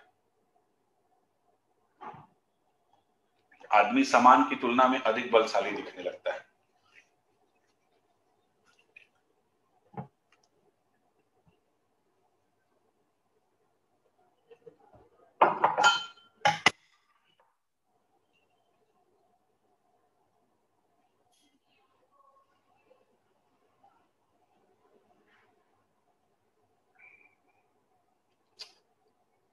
अरे शुभम जी, डायबिटीज ऐसे कम से कम कंडीशन तो पता होना चाहिए कि कितना डायबिटीज लेवल बढ़ रहा है, उनका एवरेज निकाला जाता है 3 महीने का। ऐसी थोड़ी किसी को शुगर हो गया दवाई दे दी और खाना शुरू कर दिया, ऐसे नहीं होता जब तक कोई आदमी इसका प्रॉपर रिपोर्ट न देखे। थायराइड होने पर वेट इसलिए बढ़ जाता है क्योंकि आपके शरीर में जल का संचय बढ़ जाता है, वाटर की स्टोरेज होने लगता है, तो वेट भी बढ़ जाता है, शरीर में स्वेलिंग भी आती है, फूल भी जाता है। नहीं, किशोरावस्था के बाद थाइमस ग्लैंड की एक्टिविटी बंद हो जाती है।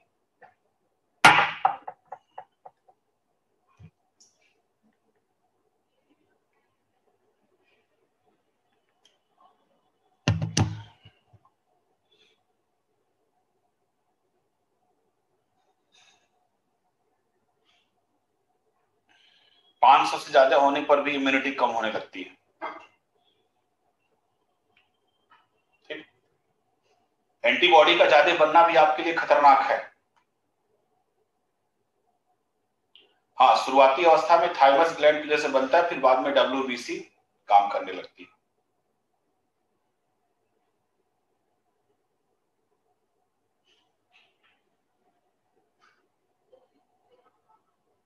विवेक जी, दालचीनी और काली मिर्च।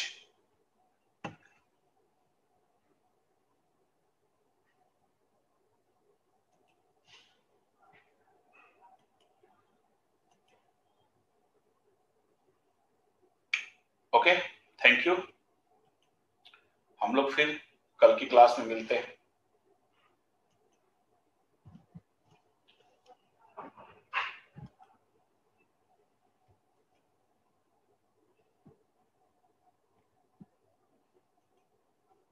जी रामेश्वरी जी, ओल्ड एज में डब्ल्यूबीसी का फॉर्मेशन कम होने लगता है। T4 जनरली कम होता है विषाणुओं के संक्रमण से। जब कोई वायरस आपको संक्रमित करता है तो T4 की संख्या कम होने लगती है।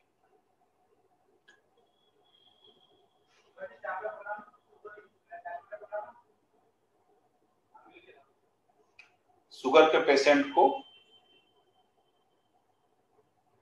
कौन सा फूड लेना चाहिए? जिसमें कार्बोहाइड्रेट कम हो वही फूड लेना चाहिए। नेचुरल चीजें सब खा सकते हैं, ऐसा कुछ नहीं कि आप शुगर के पेशेंट में फल नहीं खा सकते, सब फल खाइए, कोई फर्क नहीं पड़ता है। दैनिक दिनचर्या चेंज कर दीजिए, भूखे पेट मत रहिए, जब भी भूख लगे कुछ खाइए। खाली पेट रहने से बॉडी में शुगर लेवल बढ़ता है।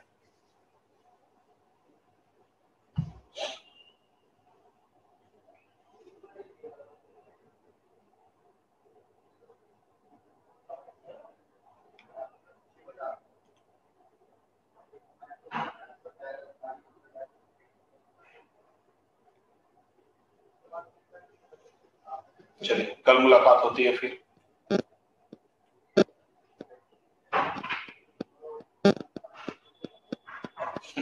Thank you so much.